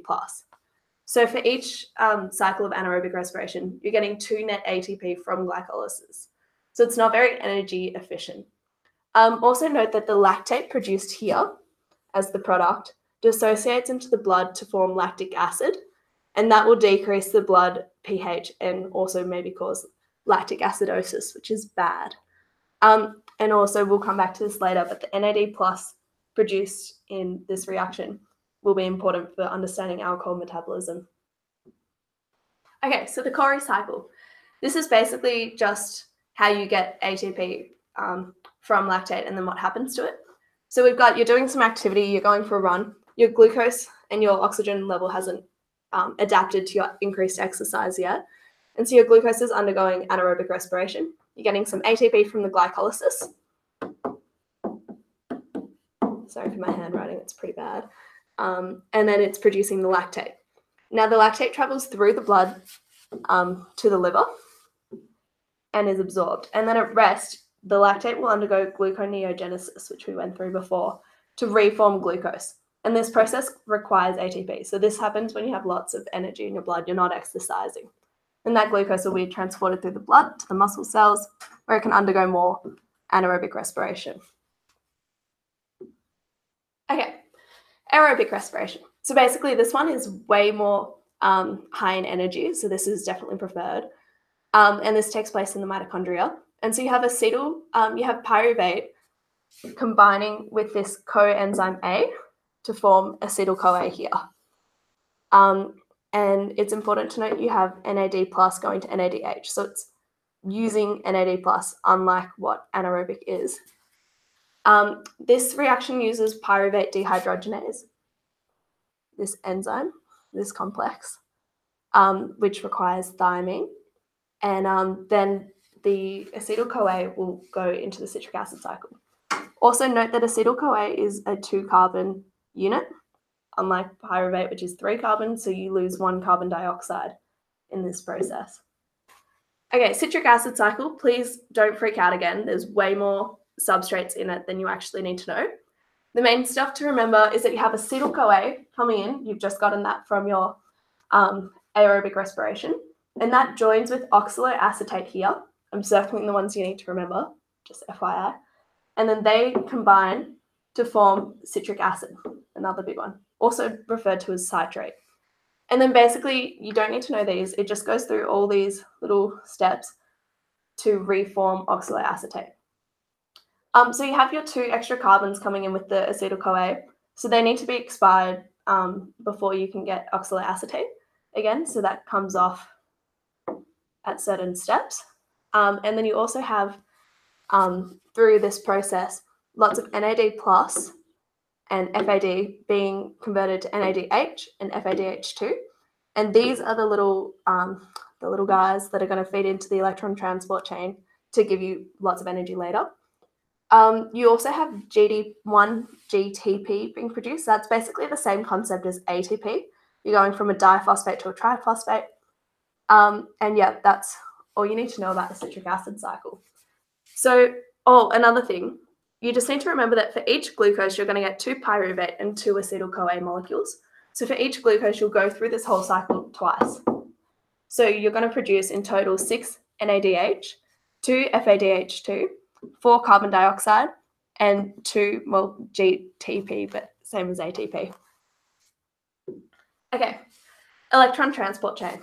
So yeah, this image is way more detailed than you'll need to be concerned with.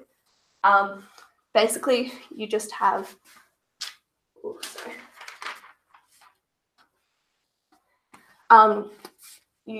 like all these substrates that came from the citric acid cycle being reduced to like lower energy states. So when they get converted from NADH to NAD+, it prefers to be NAD+, so it releases some energy when it goes down to that. And that energy is basically used to just pump hydrogen ions against their concentration gradient through some membrane proteins up into this intermembrane space. And so you have like heaps and heaps of hydrogen ions up here. So they don't want to go. So the energy is used to pump those up. And basically then the hydrogen ions really want to move down into this space where it's with their concentration gradient. And they move down through the ATP synthase protein, ATP synthase pump. And so basically the flow of the hydrogen ions through this pump creates energy which is used to convert ADP to ATP. And so for each, here's a little slide with some notes so that you can remember. But for 2 pyruvate, so 1 glucose molecule, you're going to get 28 ATP through the electron transport chain, or about 28 ATP. Another thing to note is that it also converts oxygen to H2O on this last stage. And that's some notes you can use to revise later. So in total from aerobic respiration, you're going to end up with 32 ATP because you're getting 28 from the electron transport chain, 2 from the citric acid cycle, and 2 from glycolysis. Okay, some questions. The fermentation, remember anaerobic, of pyruvate produces which product? Oxaloacetate, B, lactate, C, citrate, D, acetyl-CoA, or E, ethanol? The answer was B, lactate, and that's just rote learning from before. Now, the fermentation, so the anaerobic respiration of pyruvate, so going from pyruvate to lactate by lactate dehydrogenase produces how many ATP? 0, 1, 2, 3, or 4? Okay, so this question's a little bit tricky. The answer is 0 because it's not talking about glycolysis. It's talking about going from pyruvate to lactate, which doesn't make any ATP, remember, but makes the NAD+. So the answer is actually 0 for that one. Which process both requires ATP and produces ATP? Look, you probably haven't committed what we just went through to memory yet, so don't stress yourself out too much, but you should be able to infer from the glycolysis slide that it was the glycolysis with energy going in at step 1 and then coming out at steps 7 and 10.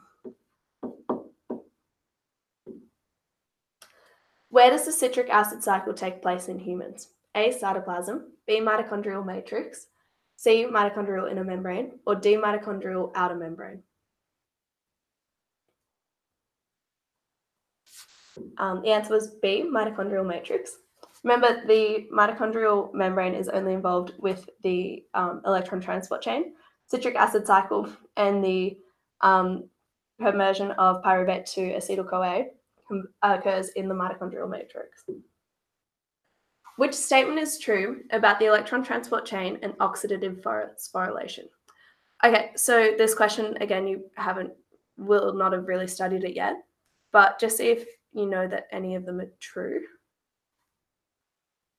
Okay, and so the answer was D. The mitochondrial inner membrane space contains higher concentration of hydrogen ions, because remember you had that concentration gradient with heaps of H+ out there and not many in here. Okay, which of the following statements correctly describes the difference between mobilization, which is getting glucose from your glycogen, and digestion, which is the taking up of glucose by your intestinal cells from your meal? A, sources of glucose, mobilization is a source of glucose directly after a meal. Actually, I'll let you read through them.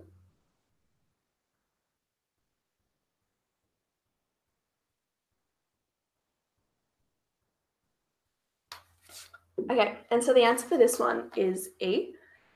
So your source of glucose directly after your meal is your digestion. not your mobilization. That's your source in between meals. So those two are just swapped. And then you have B, occurs in the liver and muscle. That's true. But occurs in the small intestine and liver. You do not have digestion in your liver. It's in your small intestine. C, mobilization is not the breakdown of stored starch, stored glycogen. Starch is what you digest. And yeah, no, so that's swapped as well. And then D requires pyruvate dehydrogenase. No, these are just irrelevant enzymes. So they're both wrong.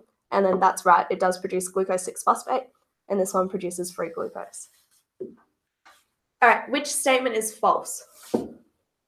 A, insulin stimulates glycolysis, so the breakdown of glucose. B, insulin inhibits glycogen phosphorylase, which remember was used in glycogenolysis. C, adrenaline stimulates glycolysis, so breakdown of glucose. Or D, glucagon inhibits glycogen synthase, so glycogenesis. All right, well, the correct answer for that is A, insulin stimulates glycolysis. Insulin does not affect glycolysis, it affects glycogen. So that's glycogen phosphorylase and synthase that it's affecting. All right, any questions from that, Karan? No. All right, let's move on to lipids then. Just quick overview. I know you just had this lecture, but this is some key lipid structure. Also, a thing that I found really confusing was triacylglycerols and triglycerides. They're the same thing, and they're also called tags. It's just like different textbooks, and that's one glycerol combined with 3 fatty acids. So I'll be shorthanding it to that in my next few slides. Okay, so digestion, storage, and mobilization.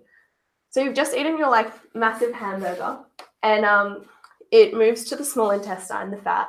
And basically in the small intestine, it's in these massive like fat globules that you can sort of see there. And like there's so many little like triglycerides in there, but the enzymes can only work on the outer part because they can't get in. And so that's just going to take like way too long to digest. So your body needs to break it down into smaller ones with a bigger surface area so it can be acted upon by the enzymes. So you have bile coming in, and that breaks down, emulsifies, hot word, emulsifies these emulsion droplets into these little ones called micelles, as you can see here. And then so these micelles are then small enough that like they've got a large surface area and can be acted on really effectively by pancreatic lipase, the enzyme that breaks down the triglycerides.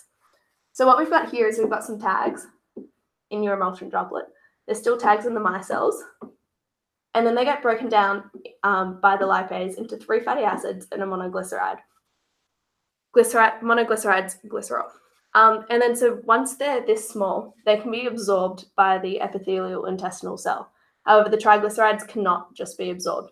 So they get moved into the cell, taken up by the cell, where they move to the ER. And I know this whole process seems really like backwards and forwards, but it's basically the assembly and disassembly is all to do with like membrane permeability to these substrates. So basically in the ER, your intestinal cell reassembles these fatty acids and monoglyceride into a tag again. And these get packaged into a little lipoprotein called a chylomicron, which we'll come to later when we do lipoproteins. And so basically that's because these tags are really hydrophobic. And so you can't just release tags into your bloodstream. They won't really work because they won't be soluble. So the chylomicron is super hydrophilic on the outside, so that dissolves into the bloodstream, but it's hydrophobic on the inside where all the tags are, so they're happy too. And so that gets released, it gets exocytosed, the chylomicron, into this thing called a lacteal, which is part of the lymphatic system next to the cell, and then ultimately ends up in the blood. In the blood, the chylomicron, full of these nice tags, gets broken down to a chylomicron remnant, and the tags get broken down into their fatty acids and glycerol, which diffuse into the blood and bind to this blood protein called albumin. Albumin, the free fatty acids. And then once they're in the blood as free fatty acids bound to albumin, they can be taken up by the liver and other tissues. So we had a question from a bit of earlier stuff. Jenna asks, I've heard and seen on different sites that aerobic respiration can produce up to 38 ADP, but only produces 34 ADP in the electron transport chain. Is this correct? If so, how? So basically, there's some variation in how much ATP is produced in the electron transport chain. I'm not actually sure why, but you just need to know that there's like a range for the electron transport chain. It makes about 32, but it can make more or less. That's just a fact. So yeah, it's a bit The variable. reason it's a bit off is because when we talk about ADP, we're talking about the conversion of NADH and FADH to ADP. In an ideal lab setting, we usually take one FADH2 can produce up to 3, and one NADH can produce up to 3, and then one FADH2 can produce up to 2. However, in a natural real life setting, in the electron transport chain, we see that these efficiencies can't actually be achieved in real life. So instead of an ideal 38, we kind of go down to 32 or 34, where one NADH produces about 2.5, and then one FADH is about 1.5. Okay, so just to get back on to this, you've got your free fatty acids bound to albumin in the blood, which we'll come to an image of later, and your glycerol in the blood, and then they can get taken up by cells. So that's a little summary of that process. Actually, don't get freaked out by the slide yet. It's a lot of images. So basically, storage, when there's lots of fatty acids, your adipocytes, so your fat cells, and your liver will take them up. And so basically your your adipocytes will just take up the free fatty acids, not the glycerol. And then they'll synthesize their own glycerol from glucose, which we'll come to later, to restore them as triacylglycerols. It likes to store them as tags, not free fatty acids, because it's more like dense, and so they can fit more in, which is more efficient. The liver can take up both the free fatty acids and the free glycerol in the blood and recompose them into tags for storage, or it can synthesize its own glycerol from glucose, whatever it wants to do. Okay, so mobilization, just coming back to this. Basically, glucagon and adrenaline cause mobilization when energy is needed. So remember, adrenaline's fight or flight, so you need some more energy to get ready to run from a tiger or whatever. And then the glucagon's when your blood glucose is low, so it's looking for other sources of energy. And it's hormone-sensitive process. So in adipocytes, the hormone-sensitive lipase will cleave the triglyceride here into free fatty acids and glycerol. And then these fatty acids can diffuse through the membrane, bind to the blood albumin, and then be transported to other tissues. And in the liver, they are just exositosed as triglycerides in in lipoproteins, so very low density lipoproteins, which we'll come to later. Or they can be converted into ketones and released, but they're not released as free fatty acids just from the adipocytes like that. Okay, so breakdown of fatty acids for energy is called beta oxidation. This is your main source of energy when you're at rest. So think like you're lying on a couch watching Netflix, you're being a bit like fatty, lazy, you're using fatty acids. This process occurs in the mitochondria of cells, and it's really, really energy efficient. So if you just ignore the text for a second and focus on this image here, it's really energy efficient for two reasons, because you have your long carbon chain, which is the fatty acid, and it's being broken down into 2 carbon units. And so breaking down this actually produces NADH and FADH2. And remember that these are the products of the citric acid cycle.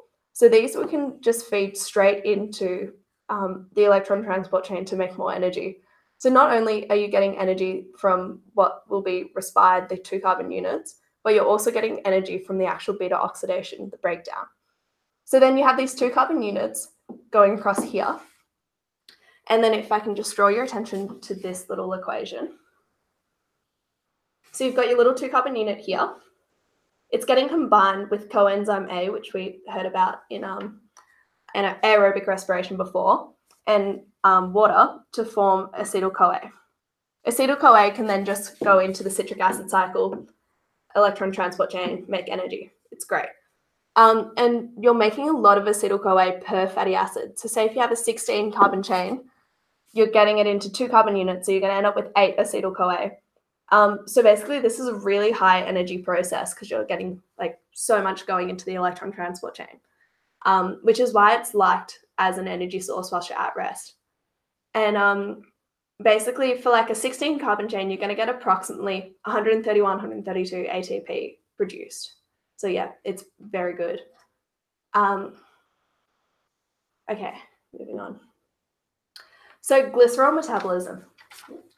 Glycerol is metabolized into this like little thing that you don't need to remember the name of, but just need to know that it feeds into step 5 of glycolysis. So breakdown of glucose into pyruvate, and then that goes into the citric acid cycle or anaerobic respiration. So basically you have your glycerol here. You have this enzyme called glycerol kinase. Oh, and this process uses ATP. So yeah, you need to have energy available to do it. And that gets converted to glycerol 3-phosphate, which gets converted to this intermediate at stage 5. And the process uses NAD+. Yeah, that's pretty much all you need to know about that. Okay, fatty acid synthesis. This is kind of like beta oxidation in that you're getting acetyl-CoA, which you produce from because that's a 2-carbon sort of thing, converted to malonyl-CoA. So this is the main step that you need to remember because it's the committed step. So once you form malonyl-CoA, that has to go on to make a fatty acid. You can't then like go through gluconeogenesis or something. So that's important, and they like to ask that in questions. This uses enzyme acetyl-CoA carboxylase and uses ATP. And then you have step 2, which is malonyl-CoA to a fatty acid. And so basically you've made your little malonyl-CoA, and then you just add on lots and lots and lots in 2 carbon units to make a fatty acid chain. So you've got 2 carbons, and you've got your fatty acid all of a sudden. And it uses fatty acid synthase as the enzyme and uses NADPH, which is kind of the same thing as NADH. It's just got a P in there, and converts it to NADP. Okay, another thing to note that for a 16 carbon chain, you're going to have 8 lots of acetyl-CoA because you need 2, like half as many acetyl-CoA because there's 2 carbons in each. So 8 acetyl-CoA would make 16 carbons, but you're only going to have 7 actual links between the 8. So imagine there's 3. You're only going to have 2 links. Like it doesn't take 3 links to join it. Like, so you're only going to have 7 links between them. So you're only going to use 7 ATP, and because you need 2 NADH for this process, you're going to use 14 NADPH. So this is another thing that they like to ask about. So if you can remember this ratio and make that make sense in your head, that will set you up pretty well for any questions about this topic. Okay, so triacylglycerol synthesis. Basically, first you need to get your glycerol. So remember, in adipose tissue, you're not taking up glycerol, so you need to make it from glucose. And so basically, you go through glycolysis to get that little intermediate that you got from glycerol breakdown, and then that's converted to glycerol 3-phosphate. You don't need to know the specific details. In the liver, you can either make it from glucose, the same as an adipocyte, or you can just use the glycerol that it's taken up to make glycerol 3-phosphate. So then you have your glycerol, your glycerol here with a phosphate on here. And then you add in so here's your phosphate group here on this one, and you add on 2 fatty acid chains, and then you get rid of the phosphate group and add on the 3rd fatty acid chain. And then this next page summarizes that with words. Yes. And also another thing to notice that the conversion of glucose to glycerol 3-phosphate to make fatty acids will only occur when you have lots of blood glucose from eating that donut recently, because it uses glucose to make it. So you need to have a lot about. Okay, moving on to ketones. I found ketones quite confusing when I was doing this last year. And basically what helped me to remember this was to sort of picture it like a equilibrium, which it isn't really, but it like sort of has similar properties. So basically it occurs when you're fasting and you have low blood glucose and you've exhausted your carbohydrate stores, so you're respiring your fatty acids. So you have all these like long fatty acid chains being broken up into lots of 2 carbon units to make acetyl-CoA. And so you're getting like a heap of acetyl-CoA. And so basically you end up with so you have acetyl-CoA going to the electron, going through the citric acid cycle. But basically there's not enough of like the intermediates that you need to go through the citric acid cycle for the amount of acetyl-CoA. So there's like an excess of this. So the rate of the citric acid cycle decreases. And so then you have like this buildup of acetyl-CoA and your body's like, oh no, what are we going to do with it? And so then the liver converts it to ketones in a process called ketogenesis. Ketones are ketone bodies. They get referred sort of interchangeably. And then the ketones can be exported through the blood to other tissues, which can convert them back to acetyl-CoA and then respire them to make ATP. So there's 3 types. I don't think we really got asked many questions about the types. It's kind of low yield, but they mention them a bit in your lectures. And so ketogenesis doesn't need coenzyme A, allowing more coenzyme A to be used for beta oxidation of fatty acids. And the ketones are water soluble enough that they can cross the blood-brain barrier and are the only source of energy for the brain when there's no more blood glucose.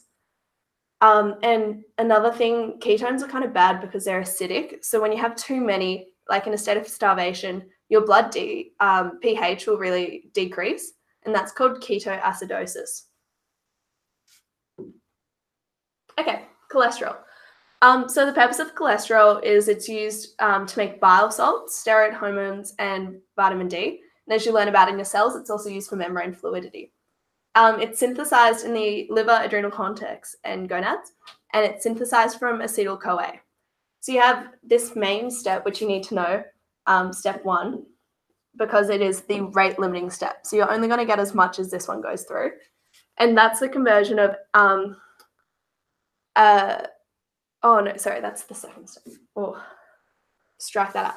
So you have acetyl-CoA going to HMG-CoA, and then you have this enzyme, HMG-CoA reductase, being used here to change HMG-CoA to mevalonate. And then that ultimately becomes cholesterol. This process is self-regulating because HMG-CoA reductase is regulated by the concentration of HMG-CoA, cholesterol, insulin, glucagon, all those things. So if you end up with too much cholesterol at the end, then HMG-CoAs will slow down, reductase will slow down, and so you'll get less cholesterol being produced, which is important because you don't want too much cholesterol. And yes, moving on. So lipoproteins. So these are the things that we mentioned before, micelles and VLDLs, and then there's the other types that we'll go through. And as I said before, they're like very hydrophilic at the outside, which makes them nice and soluble with this nice phospholipid layer. And then on the inside, they have the hydrophobic tails, and then they have all the nice fats and cholesterols in there. The different types are differentiated by this thing called an apolipoprotein here, which is inserted in the membrane. And that differentiates the different types of lipoproteins and has all these other functions, which you can read through.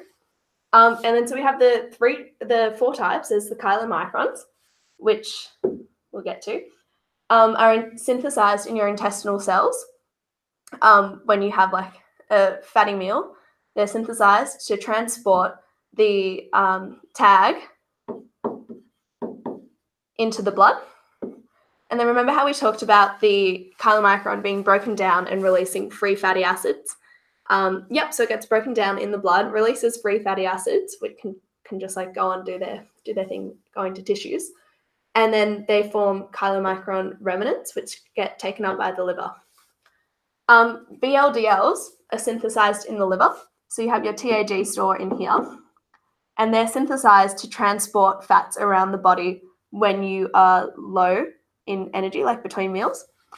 So they go down into the bloodstream and then can go out to tissues and whatnot. And then you have your LDLs. These are the bad guys. So these ones have been transporting tags. These ones transport cholesterol, mostly. And LDLs are bad because they take cholesterol to tissues, and they contribute to the deposition of cholesterol in arteries, which can lead to like heart disease. And yeah, it's just really not good. And then we have HDL, which are the good guys. And they transport cholesterol away from tissue, so they're protective against heart disease and cholesterol buildup. Yep, that's the little written summary of those guys. All right, and so MCQ. Atorvastatin is a drug used to lower cholesterol by inhibiting an enzyme. Which enzyme would you expect atorvastatin to inhibit? So you don't actually need to know the drug. Just think about the process. A, malevolent. Yeah, you can read through those.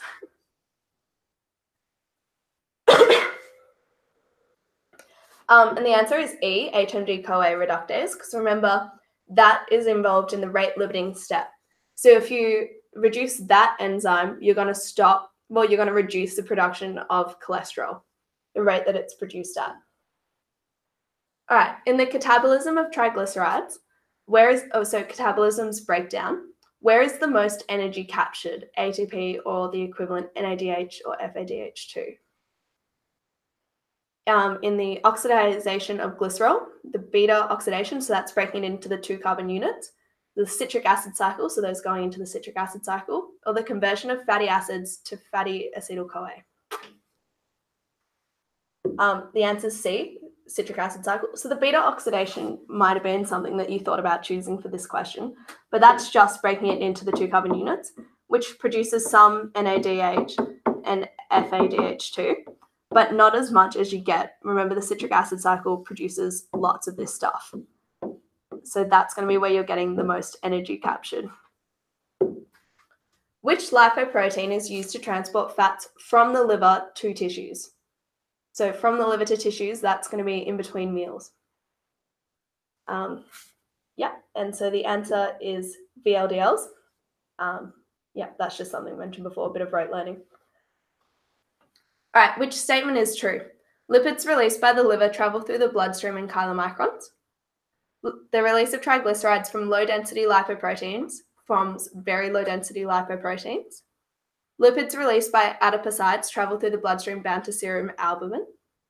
And elevated high-density lipoproteins are implicated in cardiovascular disease. Okay, the answer is C. High-density lipoproteins are good for cardiovascular disease. They don't cause it. And lipids released by adipocytes do travel bound to the albumin, as we mentioned before, in the blood. The lipids released by the liver don't travel in chylomicrons. That's in the intestines. They travel in VLDLs. And that's just not true. Okay. Which statement about triglyceride synthesis is false? The key regulatory step is the conversion of acetyl-CoA to malonyl-CoA. Fatty acid synthesis is often linked. Oh, okay, wait, we need to speed up a bit. Choose your answer. Okay. Fatty acid synthesis requires NADH. Okay, alcohol metabolism. So normal metabolism, so at like a moderate amount or low to moderate amount of alcohol consumption, it's going to follow this pathway here, which is preferred. So basically you have ethanol going to acetaldehyde, going to acetate, going to acetyl-CoA, and the enzymes are very easily named. So we have alcohol dehydrogenase and aldehyde dehydrogenase. Note that acetaldehyde is toxic to the brain and liver, and it's a bad guy, and that this process uses lots of NAD+. So basically, Asian flush is a phenomenon caused by acetaldehyde buildup. And high levels of this can be obtained either by having too much of this, so this process is too quick for that part to cope with, or having too little of this, so you're getting a normal amount of acetaldehyde created, but then you're not able to get rid of it quickly enough, so you get a buildup of this toxin. Oh yeah, another thing to note is that, remember how we talked about NAD plus being important before? Basically, it uses a lot of NAD plus, and so aerobic respiration is like less preferable because it also uses NAD plus. And so in the liver cells, you're going to be wanting to make anaerobic respiration so that you produce NAD plus to allow the metabolism to continue. And as you remember, anaerobic respiration is less energy producing, so you get fatigued, called hypoglycemia, because you're not getting as much glucose created. And because you don't have energy, you're not converting the lactate back to glucose, gluconeogenesis. And the production of the lactate from anaerobic respiration causes lactic acidosis, so the decrease in pH there, which is not good. Okay, microsomal ethanol oxidizing system. This is what's used when there's a heap of alcohol induced. It's really bad. And basically it's liked because it produces NAD+, NADP+, which is similar to NAD+. And so that allows more metabolism to occur. But the thing that's the issue with this is that it produces highly reactive oxygen species, which cause liver cirrhosis. They damage the tissue. Okay, MCQ. Asian flush is the buildup of acetaldehyde and alcohol catabolism, which could cause this. The answer is both A and B. So decreasing that one or too much of this one. Okay, which molecules buildup is responsible for slowing down the citric acid cycle and buildup of fatty acids? The answer is NADH, because you're getting too much NAD plus going to NADH. Wait, sorry, did I mention hyperlipidemia? I think I might have accidentally skipped over it.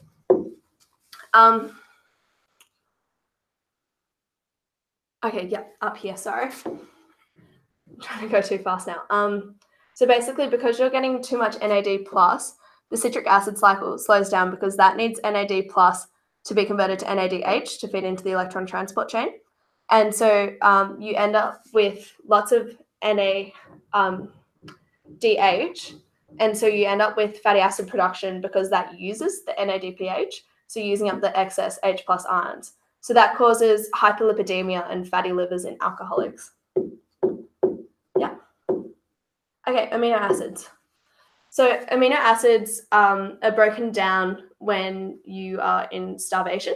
There's a few key processes to know. Transamination is basically how you make non-essential amino acids. So essential amino acids are ones that you can only take in by eating them, like in your diet, whilst non-essential amino acids are created from other substrates in the body. And basically you get a keto acid and an amino acid swapping their main group. So here we've got colored keto group and amino group, and it uses aminotransferase, and you end up with a different type of product there. We have deamination, which is the removal of the amine group from the amino acid. And that's used when you're respiring amino acid because it produces a nice little carbon chain here, which you can respire. And then it also produces urea, ammonia, which is really toxic. So that has to enter the urea cycle to be excreted in your urine. The type of this skeleton will be either oxidized as a ketone or converted to glucose. And that depends if it's ketogenic or glucogenic amino acid. And that uses an enzyme, which is the name of the amino acid, and then dehydrogenase. And it also uses NADP+. Okay, the urea cycle. Again, you don't need to know all of this. You just basically need to know that it requires 2 ATP. And it goes through all these little steps, cool, don't need to know them, and produces urea. You also need to know that aspartate is converted to fumarate as like a little side thing on this cycle. All right, glucose-alanine cycle. So this is what's happening in starvation when you're respiring your amino acids as your energy source. So you've used up all your carbohydrates and all your fats. So basically you have muscle breakdown to produce amino acids, because muscle is just a long chain of amino acids.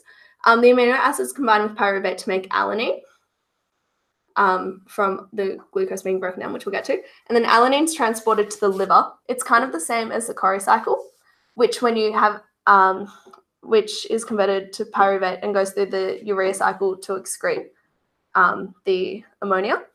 And then in the liver, the pyruvate is converted to glucose, gluconeogenesis with ATP.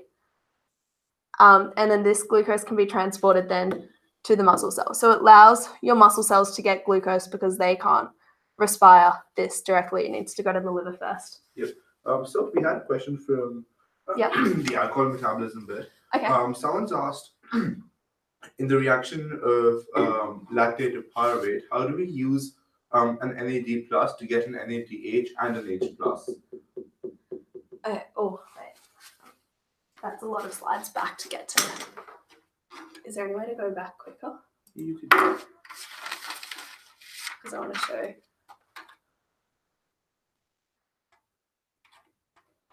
The alcohol bit? No, to show the anaerobic respiration bit. Yep. Yeah. Sorry. Okay, so basically in anaerobic respiration, you're going from NADH and H plus to get NAD plus, which is the thing that's used in the alcohol metabolism. You have a lack of NAD plus. Yep.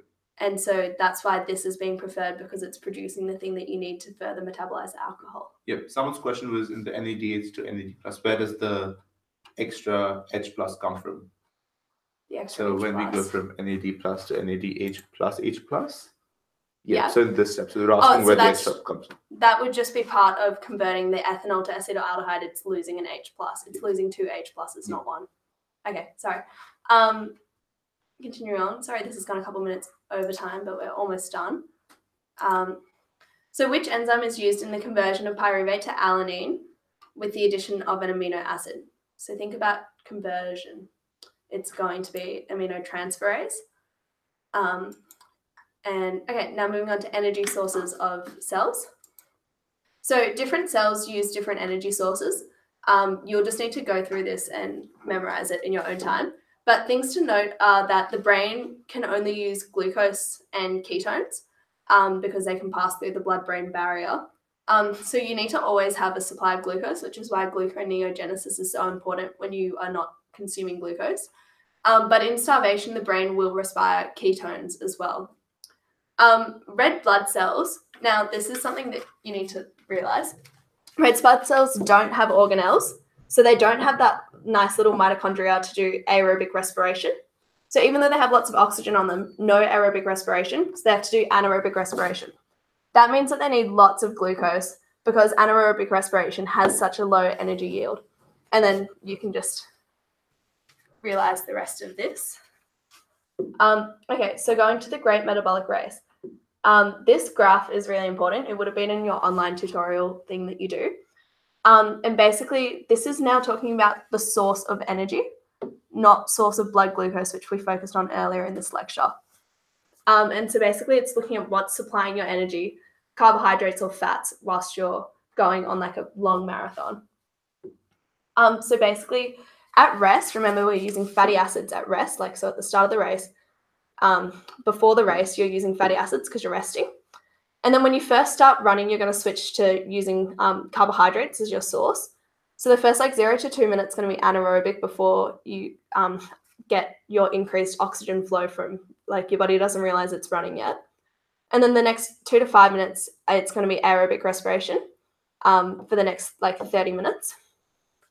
And so that's of stored glycogen. And then it's going to be using carbohydrates for the next 30 minutes all the way along here as your primary source. But you'll see that they'll start to deplete after about 5 minutes as you use up most of your carbohydrates. And then so you start to rely on fats more and more.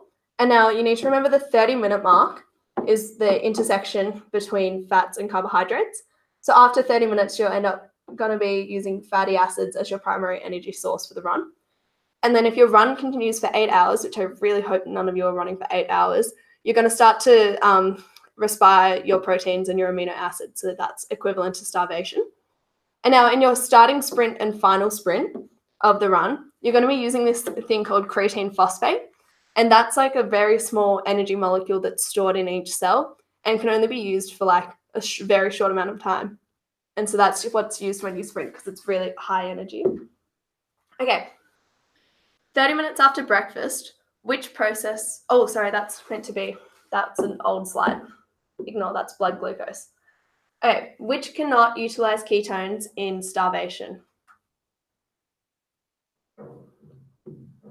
And the answer is red blood cells. They can only use glucose because they don't have organelles to make glucose or respire or anything else. What is the primary source of energy prior to the start of a run? So you haven't started running, you're just thinking about it. And the answer would be stored fats, because fatty acids, when you're lazy, you're not doing anything. What is the source of energy in the starting sprint? So the first few seconds in. Again, that would be this high energy molecule creatine phosphate in your cell. What's the primary source of energy 5 minutes into the race? That would be your carbohydrates, because they're used for the first 30 minutes of the race. What about 45 minutes into it? This is your stored fats, because you've gone past the 30-minute mark, you're using your fatty acids. All your carbohydrate stores are pretty much very low or depleted now. All right, that's the end. Thank you for listening, and email me if you have any questions. Are there any more questions coming through? Cool. No. Okay, sorry that went a few minutes over time, but I hope it was all right. Yeah. Thank you, everyone. We're just going to take a short break, give you a bit of time to kind of regroup. We'll start at 12:30 with Jess and genetics. So stay tuned.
It's all good.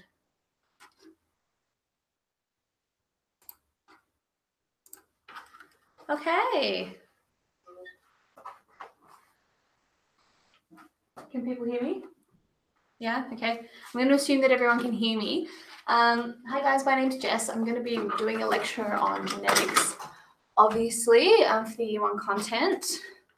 So let's just jump into it. On the slides after today, I'm going to pop up in post slides a couple of questions, just because we may not get time to run through them today in the session, but hopefully you guys can run through those in your own time.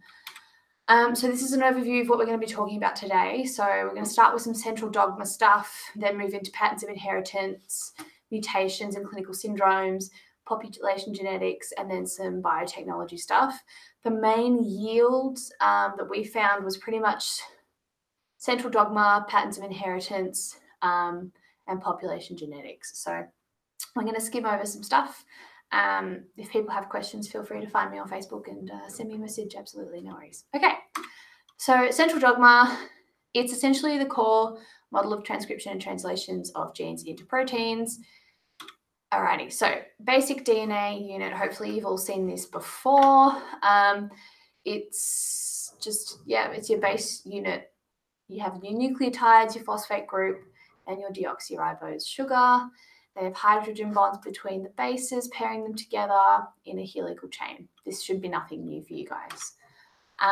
DNA is stored as chromosomes made of chromatin fibers. So we have the double helix that gets wound around our histones and then sort of formed into chromatin and then tightly wound into our chromosomes. Again, this should be some pretty light revision. So why do we have DNA? Essentially, it is to code, protect, and store our genetic information. So the reason we have it is to store the genetic information, and this is made easier by the covalent stable phospholipid backbone, genetic replication and expression. So our complementary base pairing and those hydrogen bonds affect the accessibility of the bases, making it easy to go through our replication process. And obviously the reason we have all those different bases is to get some genetic variation and to differentiate between organisms. Okay, so the central dogma itself. So it is the way that we get our proteins out of our DNA, and essentially taking that genetic code and practically turning it into stuff that our cells can use. So DNA replicates using the semi-conservative model. So the two helices are created with one parent strand in each from a single helix. So in a eukaryotic cell, there are multiple points of replication along the DNA because there is a need for speed in our cells.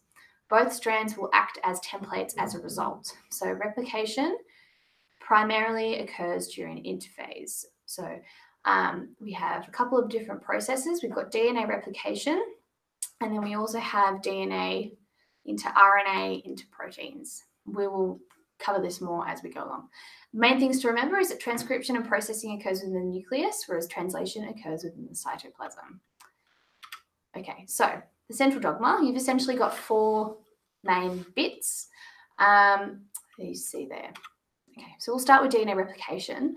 So topoisomerase comes along, as you can see in the diagram, and it unwinds our double helix, and then DNA helicase unzips those hydrogen bonds between the bases. This creates a leading strand and a lagging strand, as you can see in the diagram. The leading strand will grow in the 5' to 3' direction. The lagging strand will also grow in this direction, but because of the way that the molecule has, the helix has unzipped, it will actually be growing in the opposite direction. This may take some time to get your head around. I'd have a good look at the diagram in conjunction with your notes and the notes in the slides as well. But essentially, because of the way they unwind, they grow in opposite directions, despite always growing in the 5' to 3' direction.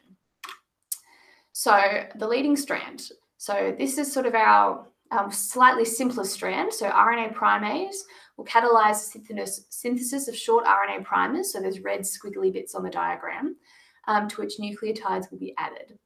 So the primer slots into the unwound strand of DNA, And then DNA polymerase, which can't start without the primer, which is why we need those primers, will just sort of slot in and cause the strand to grow in a 5' to 3' direction. So that's that green arrow you can see on your diagram there. The RNA primer is then degraded and some more DNA pops in to replace it. Now in the lagging strand, which on the diagram is sort of the lower strand there, is discontinuous growth. So where we had just a simple DNA polymerase popping on the edge and sliding across in our leading strand, the lagging strand happens in short fragments. So RNA primers are laid down sort of consecutively along the strand, and then lots of DNA, separate slots of DNA polymerase slide in across. And then these pieces of complementary strands are called the Okazaki fragments. The fragments are then bonded together at the end by DNA ligase. And this is because that growth happens in that 5' to 3' direction, but as the strand is being unwound, it comes out in the opposite side. Okay. So DNA polymerase is essentially, there's a lot of proofreading mechanisms in it, and it does sort of an editing process as well. So eventually we end up with pretty accurate replication. Okay, DNA to RNA. So that was just some replication of DNA to DNA. And now we're moving into turning our DNA into some peptides and some proteins. So going from DNA to RNA is called transcription. So what is RNA? It's essentially a single-stranded DNA with a ribose sugar instead of a deoxyribose. And also uracil replaces thymine as a base. So and then you've got a little table for the different types of RNA that we'll be talking about today. So have a review of that if you're still a bit unsure. So DNA to RNA. So only one strand of DNA is used as a template strand, whereas in DNA replication before we saw that both strands were being used. So the initiation of transcription requires a promoter sequence of DNA to bind to the RNA polymerase, telling it which strand will be the template strand. So you can see in the diagram in the top corner there that we're only going to be using one strand. And then the RNA polymerase will bind to that strand and tell it which one it's going to be using. So after the binding, the RNA polymerase unwinds the DNA about 10 base pairs at a time, reading from the 3' to the 5' end. So this means that your growth of the strand that you're making will grow in the 5' to 3' direction. Particular base sequences code for termination, so it reads a little bit and then it gets to a base sequence that codes for termination and it'll stop. And eventually what you end up with is what we call a pre-mRNA strand. So this will then move out of the nucleus and into the cytoplasm, because remembering that transcription occurs in the nucleus, but translation will occur in the cytoplasm. So continuing on, how do we get from pre-mRNA to RNA? So we're going to add a methyl G cap at the 5' end and a poly A tail at the 3' end. This is pretty low yield stuff, but it's good to keep in your mind just so you understand how things are moving throughout this process. So they just essentially help with stability. And then we go through our splicing to get from mRNA to mRNA. So a spliceosome comes along and takes out our unnecessary introns, leaving us with only our essential exons. Okay. This is just highlighting the fact that replication and transcription are two different events and not a sequence of events. It is not as obvious to make this connection as you think. So just something to keep in mind. Okay, finally moving into translation. So how do we take that mRNA and turn it into a protein? So mRNA is now translated by a ribosome, which has some rRNA or ribosomal RNA attached in the base unit of it into polypeptides. So mRNA is essentially pulled through the base of the ribosome. There will be a diagram on the following slide.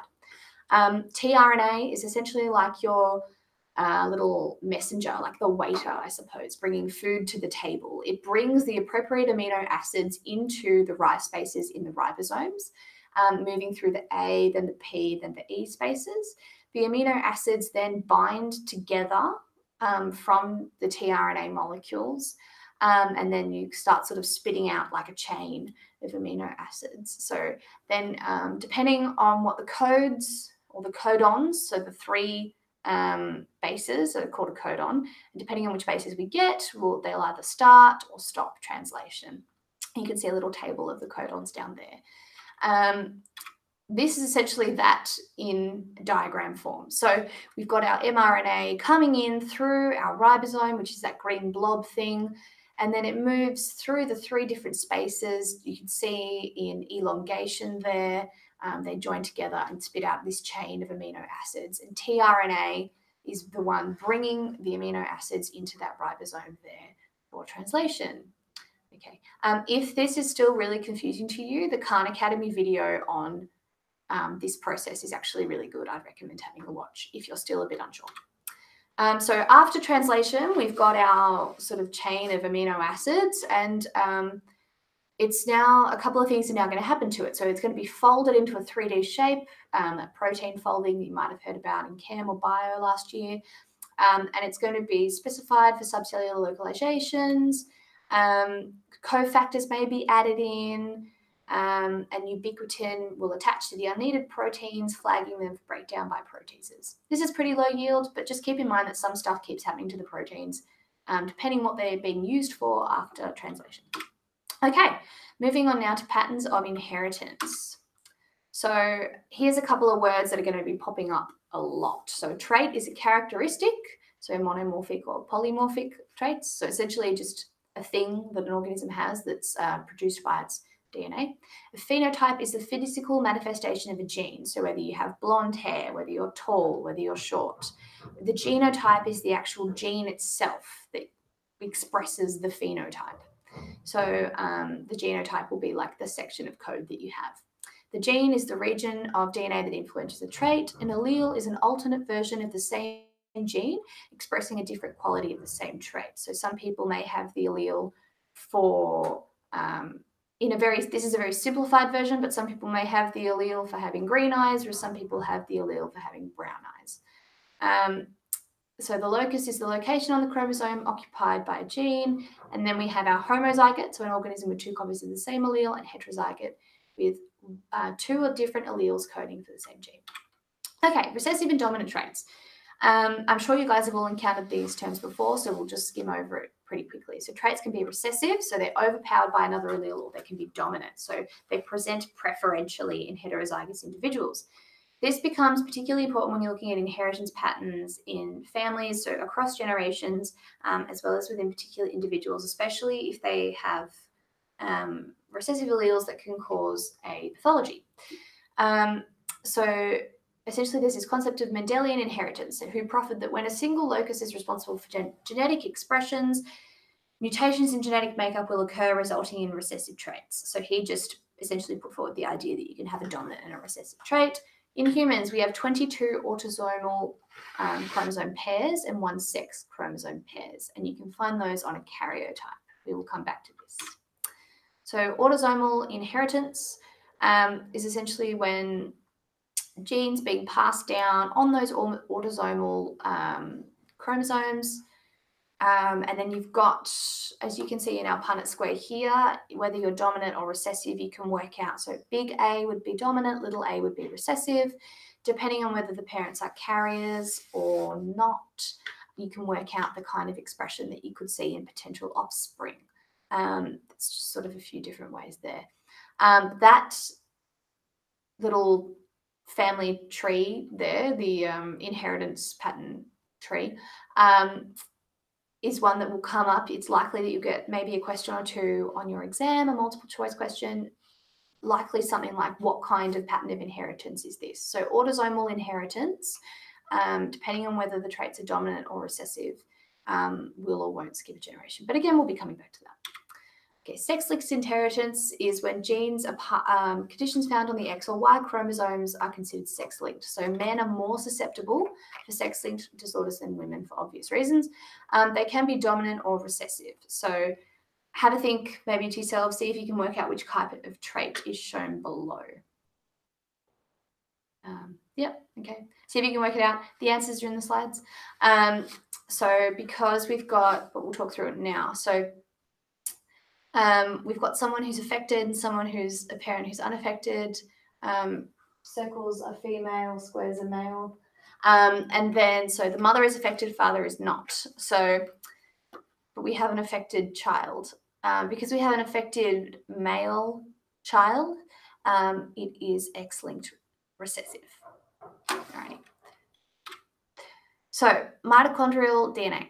So mitochondrial DNA are inherited from the mother through the egg cell. These mutations can also be traced through family as a result. It's just a fact that they threw out. It's likely not going to become highly relevant, but just know that your mitochondria, the DNA in your mitochondria are actually coming from your mother. So other types of inheritance. So multifactorial inheritance. So when several genes at different loci affect a trait, an environment can be shown to have an effect as well. So they can be continuous or discrete, and decreased risk of mutation as the relationship decreases. So your first degree relatives in your immediate family are at higher risk. Essentially, the best way to explain this is with the diagram. So multifactorial inheritance means that there are multiple genes that code for a specific trait rather than just, you know, 2 possible alleles at one location. Environment can also come into play. So with scurvy, environmental effects are high, whereas in, for example, something like hemophilia or Duchenne muscular dystrophy, there are multiple different genes that will code for that rather than environmental effects. And obviously, by first degree relatives, your immediate family, whereas second degree relatives sort of moving away from that. So things like cousins and aunts and uncles. Okay, twins and familial inheritance. So between family members, this is just essentially a diagram illustrating how much genetic material you share. It's something to keep in mind. It becomes particularly important when you're looking at clinical syndromes that do have that familial genetic aspect. Not necessarily something that they may assess you on per se. However, and it is obviously just simple maths, but it is something to keep in mind, especially when taking things like patient histories, etc. Twins, in particular monozygotic twins, serve as an excellent participant for studies. So you'll see a lot of twin studies that do come up, especially when they're investigating the effect of the environment on genetics and traits. So because they do have that identical genetic material, it's really, especially if one was raised in a different environment or if one has experienced a disease that the other one hasn't experienced, or there was any significant change in the environmental sort of upbringing, I suppose, of the children, you can really look at the relationship between genetics and environmental factors per normal disease. Dizygotic twins or fraternal twins are essentially, they have the same genetic makeup as any 2 normal siblings would. So they're not necessarily as eligible for those sorts of studies. So genetic mutations and clinical syndromes. So so there's different sort of types of mutations that you can look at. So if you're presenting with a certain pathology, or if you have a mutation yourself, if it occurs in your sort of autosomal cells or your autosomal chromosomes sort of your body, you may not necessarily, or your somatic cells rather, it will not be passed on necessarily to the next generation. So only you will be affected by this particular mutation. However, if you have a mutation that's occurring in your gametes during their sort of formation, that can be passed on to the next generation. You may not actually be sick or diseased or whatever that is coding for yourself, but your offspring might. And it may not be all your gametes that have that mutation, and it may not be all your somatic cells that have that mutation, which is where we get the mosaicism effect, where not every cell is mutated. So some sort of phenotypic effects that we can be looking at are silent mutations. So that's a genetic mutation, but there is no effect on protein formation. So essentially there's a mutation, but it's not really causing much harm, but we do know that it's there.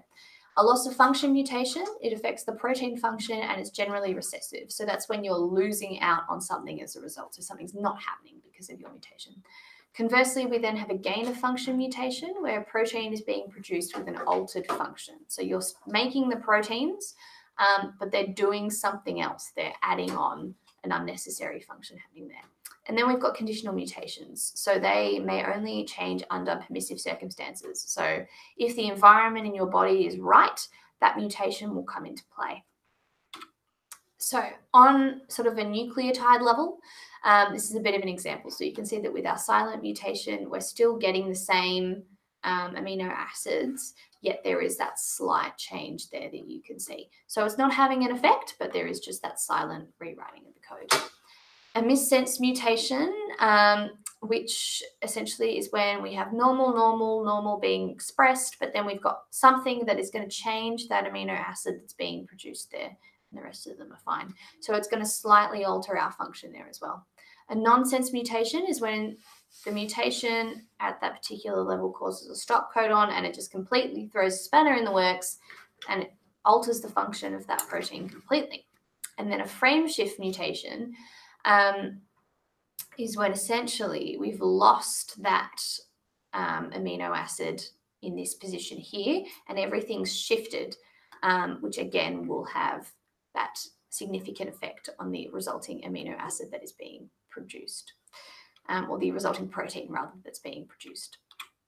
Okay, within our chromosomes, we can also have some mutations as well. So we can have deletions where just bits of DNA are lost, unless it's happening in your introns, which get spliced out, as we mentioned earlier when we were talking about central dogma. It can be quite serious. It's kind of similar in concept to the frame shift mutation. We can have an inversion, so bits of the chromosome get flipped around or rejoined together. We can have duplications, so homologous chromosome fragments recombine with incorrect partners. So if these were two bits of our chromosomes, they've done a bit of a switcheroo there. That, depending on what's being shifted and what's being moved, it can either be sort of not a problem at all or it can cause a problem. Translocation, again, is a similar sort of thing, where we have insertion of DNA fragment into another chromosome. So they're often combined and duplicated. Translocations will come up the most in terms of assessment. On chromosomal level abnormalities. So we can have numerical, structural, and karyotype abnormalities. So we've talked about a couple already, but let's just pause for a second and discuss how we get our chromosomes. So this is how this diagram here illustrates how we actually get to see our karyotype, which is that overlay of chromosomes that you can essentially build from analyzing the metaphase spread. So during cell replication, during metaphase, you can actually see the chromosomes at best, which is essentially when you take, well, you end up taking a photo almost, and then picking out which ones. You guys probably should have had an active learning session where you did this, or if not, you may have it coming up, where you essentially put together a karyotype based on individual chromosomes. So that's how they put it together. So the chromosomes are most condensed and easy to see, so you're able to take a karyotype. So the light bands on the chromosomes, they've sort of got these light and dark stripes across them, are the euchromatins. So they're the genes currently undergoing transcription. And the dark bands are heterochromatins. So that's condensed DNA that's currently less active. So the way we describe a karyotype, this is something that possibly could turn into a multiple choice question as well. So you have your total number of chromosomes, sex, chromosome makeup, and abnormalities observed. So for example, here we've got 47 XX plus 21. So that's a female, we've got our two X's, with Down syndrome. So she, that's the trisomy 21 there, we've got the +1, and which is why we have 47 there as well. Okay. All right, so numerical abnormalities, aneuploidy. So that's when we get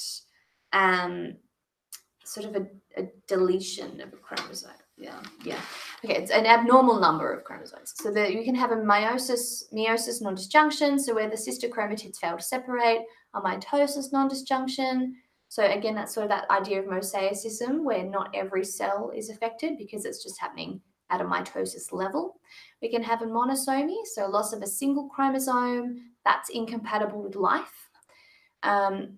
Trisomy, so that's when you gain a chromosome, that can be compatible with life, as we see with things like Down syndrome. And we can have a tetrasomy, which is where we gain 2 chromosomes. So this is happening on an individual chromosome pair level. Then we have a polyploidy, which is looking at the number of chromosomes, this whole set of chromosomes altogether. So that's where we get the multiple levels of a haploid number in a cell. So instead of having, you might have, 2 times, or where n is the normal number of chromosomes, the normal set number, so the 46 or the 22 pairs of autosomal and a sex pair, you get duplications on that level. So that comes from multiple sperm fertilization, diploid sperm fertilization, or fertilization of a diploid egg. Looking for a moment at the structure of our chromosomes. So again, this should be pretty simple revision for you guys. You've got your centromere at the center, then you've got your two sort of arms of the chromosomes here. And then at the ends, Craig Hassad's favorite part of the body, which is the telomere, they get tagged on and they shrink with age. And, you know, I'll leave that for Craig to tell you all about. We can have different sort of structures to our chromosomes as well. So we can have a telocentric, the acrocentric, which is where we have the short arms, and then a long arm, where normally we would just have two long arms there. And then we can have submetacentric and then metacentric as well. That is not the best personal diagram of metacentric chromosomes. There are better ones in, I think it's Emery's Medical Genetics. There's a really good genetics textbook that will be referenced in your pre-reading. If you're looking for more reading there, I'd definitely have to check that out. Structural abnormalities can occur in the chromosomes based around, it's all around the position of the centromere. So you can get that sort of satelliting effect up here, or long arms and short arms. They can lead essentially to unbalanced rearrangement. So that's when things get moved around between chromosomes, like we talk about here. So we can have breaks in more than one chromosome. So reciprocal translocation, so that's where you sort of get that partial trisomy or monosomy. And then we can have a Robertsonian translocation. So that's when the short arms of two acrocentric chromosomes are lost. And then so we get the short arms coming off and then they get fused at the centromere. Okay, then we can have an insertional translocation. So pieces of one chromosome are just sort of cut out and pasted into another. So you get that deletion in one and insertion in another. This is significantly rarer as well. And again, you can have a duplication. So that's where one chromosome suddenly just duplicates itself and you end up with two copies on the one arm. Okay, autosomal aneuploidies. So here are some common ones that may come up. Patau syndrome is trisomy 13. It's a result of maternal non-disjunction. 10% survive past the age of 1. There is a significant developmental delay. Edwards syndrome is trisomy 18. 95% of the affected fetuses abort spontaneously. So it's not highly compatible with life at all. It is affected by maternal age. And again, there's that developmental delay. Down syndrome is trisomy 21. It's probably the one that you'll interact with the most in terms of your course. I'm pretty sure there was an ICL on it as well. So it's about 1 in 150 pregnancies. It is quite, it's compatible with life. A lot of people live, you know, quite normal lives with Down syndrome. But yeah, that one is probably the most common one. Again, a couple of other ones. We can have Klinefelter syndrome, which is where males have that extra X chromosomes, and you end up with these sort of clinical signs and symptoms. And it will affect the genitalia and the structure of things like the hips, and sort of formation of breast tissue. It is a maternal age effect. And again, yeah, you've got those infertility, learning difficulties, gynecomastia, which is the development of breast tissues, taller, reduced facial hair, osteoporosis, small testes, and feminine fat distribution. Treatment is essentially just given testosterone supplementation from puberty. Turner's syndrome, which is when you have one less X in women. So one less X chromosome in women. So it's the 99% of them abort spontaneously. So it is a newborn diagnosis in that you diagnose it in the babies, found by redundant neck skin and peripheral lymphedema. So you administer growth hormone, estrogen replacement therapy during adolescence. And there are some of those clinical features that we see there as well. Okay, moving on now to population genetics. So they do like to talk about frequencies. This kind of stuff could come up quite easily as a multiple choice question. It is pretty much just maths, but it is an easy thing for them to assess you on. So I'd get your head around it quite firmly if you could. So phenotypic frequency. So it's the proportion of the population expressing the phenotype. So those expressing the phenotype over those who don't, and that as a fraction. Similarly, we have the genotypic frequency. and allele frequency. So it's the proportion of the allele in the population. So if that was your dominant allele and that's your recessive allele, you've got, it'll be 2 times the homozygotes plus the number of heterozygotes divided by twice the population. And then obviously the inverse for the recessive allele as well. And that will spit out your frequency of that particular allele in the entire population. The Hardy-Weinberg law. So this is essentially the suggestion that allele frequencies don't change in the absence of migration, mutation, and selection. As long as there is a large, so ideally infinite, randomly mating population, allele frequencies will remain the same. So it's essentially saying that in large, like global scale, large populations, or across a country rather than in a small community, because due to random mutation, you should have quite constant presentation of your alleles. So there's this idea of the bottleneck effect, which if you can imagine sort of like a big ocean coming into a river, that sort of bottleneck, in that as the population shrinks, you'll have less diversity being expressed. So this essentially is why the dominant effect or the dominant allele is not universally expressed. However, this is not an ecologically valid theory because populations tend to like migrating and evolution does exist. So alleles that make organisms better suited to life survive, which is the basis of Darwinism and evolution. So the Hardy-Weinberg law, nevertheless, in large populations is still a good tool used to estimate frequency at that time. It's more when you start looking at over time, like thousands of years, that it tends to become a little bit relevant. So genetic inertia is the idea that the frequencies don't change between generations. So the allele frequencies of our grandparents should represent the allele frequencies in our generation. Genotypic frequencies, therefore, do not change, and they are predictable from the allele frequencies. So if disturbances occur, so like random, sudden genetic generational mass migration, they should return back to that balance, back to that inertia within one generation. So the genotypic frequencies can be found in these equations here, and essentially these should all add to 1, which will be illustrated here. So this is our Hardy-Weinberg equation. So it's like your basic quadratic. It's sort of, you sort of end up with a quadratic kind of situation. So those are your frequencies, and they should all sum to 1. So factors that disrupt the law. So we have genetic drift, which is over time as sort of genetic things change. Population bottlenecks. So if there's suddenly a decrease in the population size, or if there's some reason why a selection of the community moves and then they're isolated, that's that population bottleneck. Non-random mating. So inbreeding, outbreeding. So inbreeding is sort of that Game of Thrones situation where we have inbreeding between relatives. Will obviously disrupt the Hardy-Weinberg law because there's not diversity in the gene pool.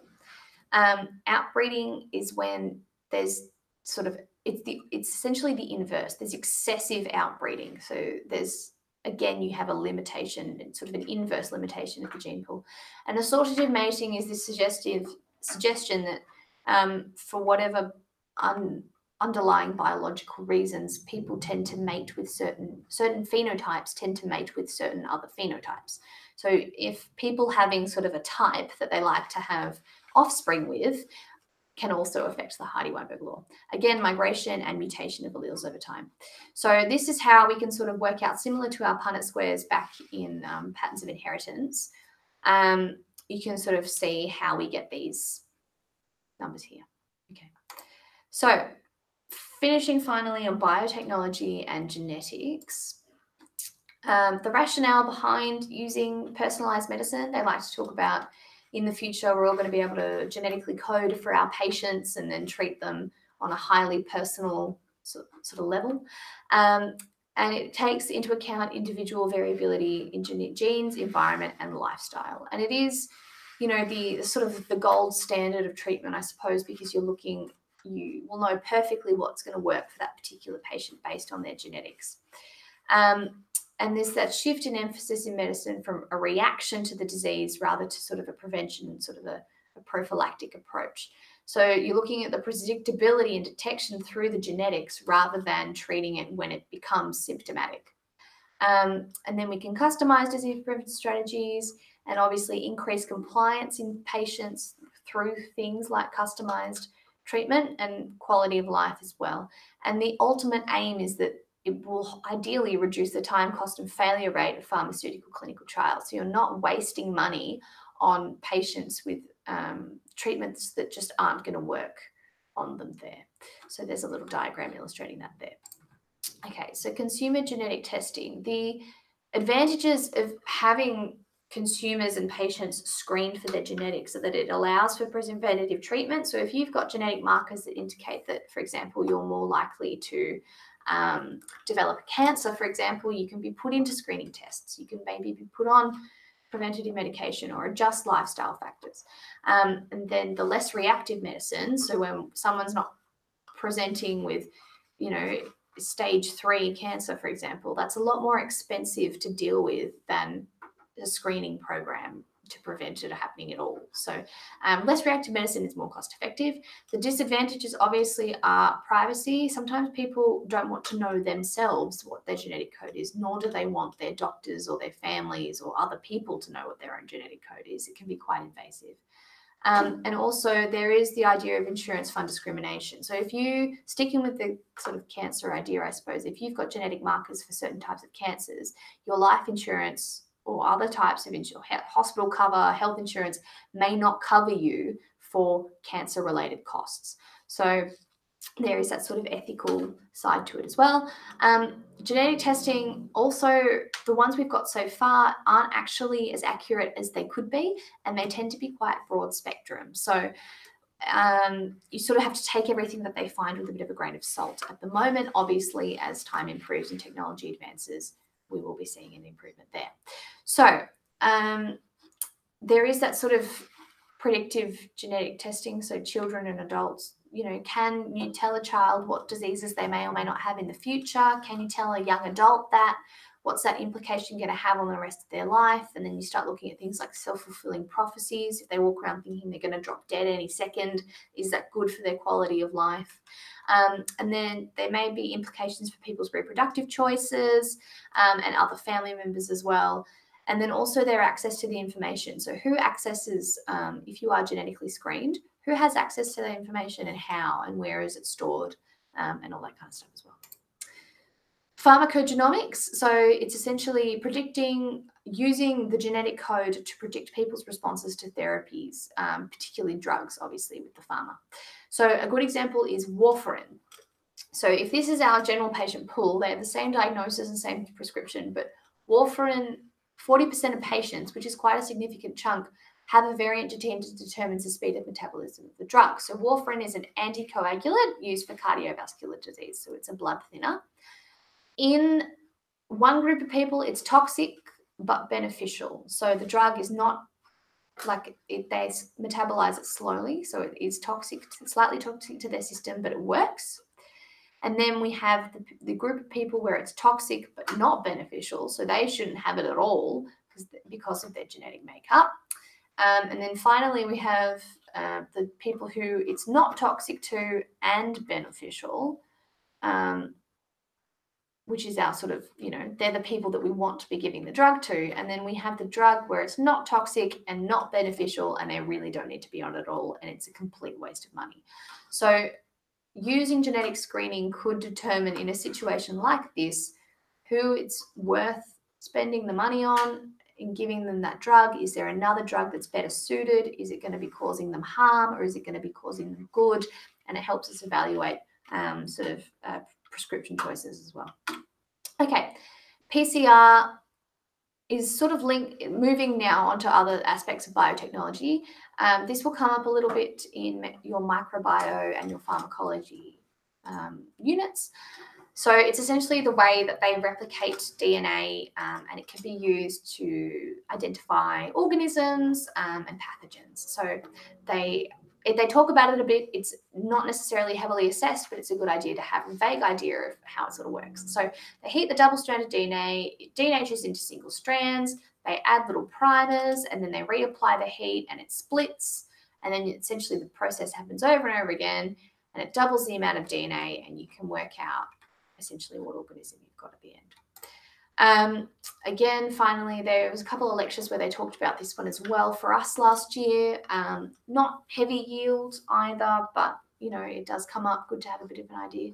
So the idea of introducing foreign DNA using a plasmid. So it's a replication unit, and it's useful for propagating DNA into host cells. So when you want to introduce something into a host. It has all these markers on it, and it's a site for restriction enzymes to cleave into the new DNA. It's essentially sort of, there's different vectors that you can use. It doesn't come up a lot. It's really not that heavy yield. Have a vague idea about what it is, but the big things, not one of the big things to focus on. And that's all I've sort of got for you guys today. Again, as we sort of mentioned, the main things that people sort of cover in terms of assessment are going to be the central dogma, your patterns of inheritance, and then your population genetics as well. That's my name there. Feel free to drop me a message on Facebook if you need to. But otherwise, happy revision and enjoy your mid-sem break. Thank you so much, Sandra. A huge thank you to all our presenters who've really put in tons of time and effort to kind of help you guys revise a bit. Thank you to everyone who tuned in. These slides and this video would be available online afterwards. So if you wish to come back, revise, that's fine as well. And if you have any questions, feel free to contact either me or any of the presenters, and we'll be more than happy to answer any questions you have. We'll be doing another online session later in the semester for some of the content you'll cover later during the semester, as well as a few lecture type sessions in one of the lecture halls during Spot Vac. So stay tuned. But again, thanks for tuning in, and I'll see you guys later.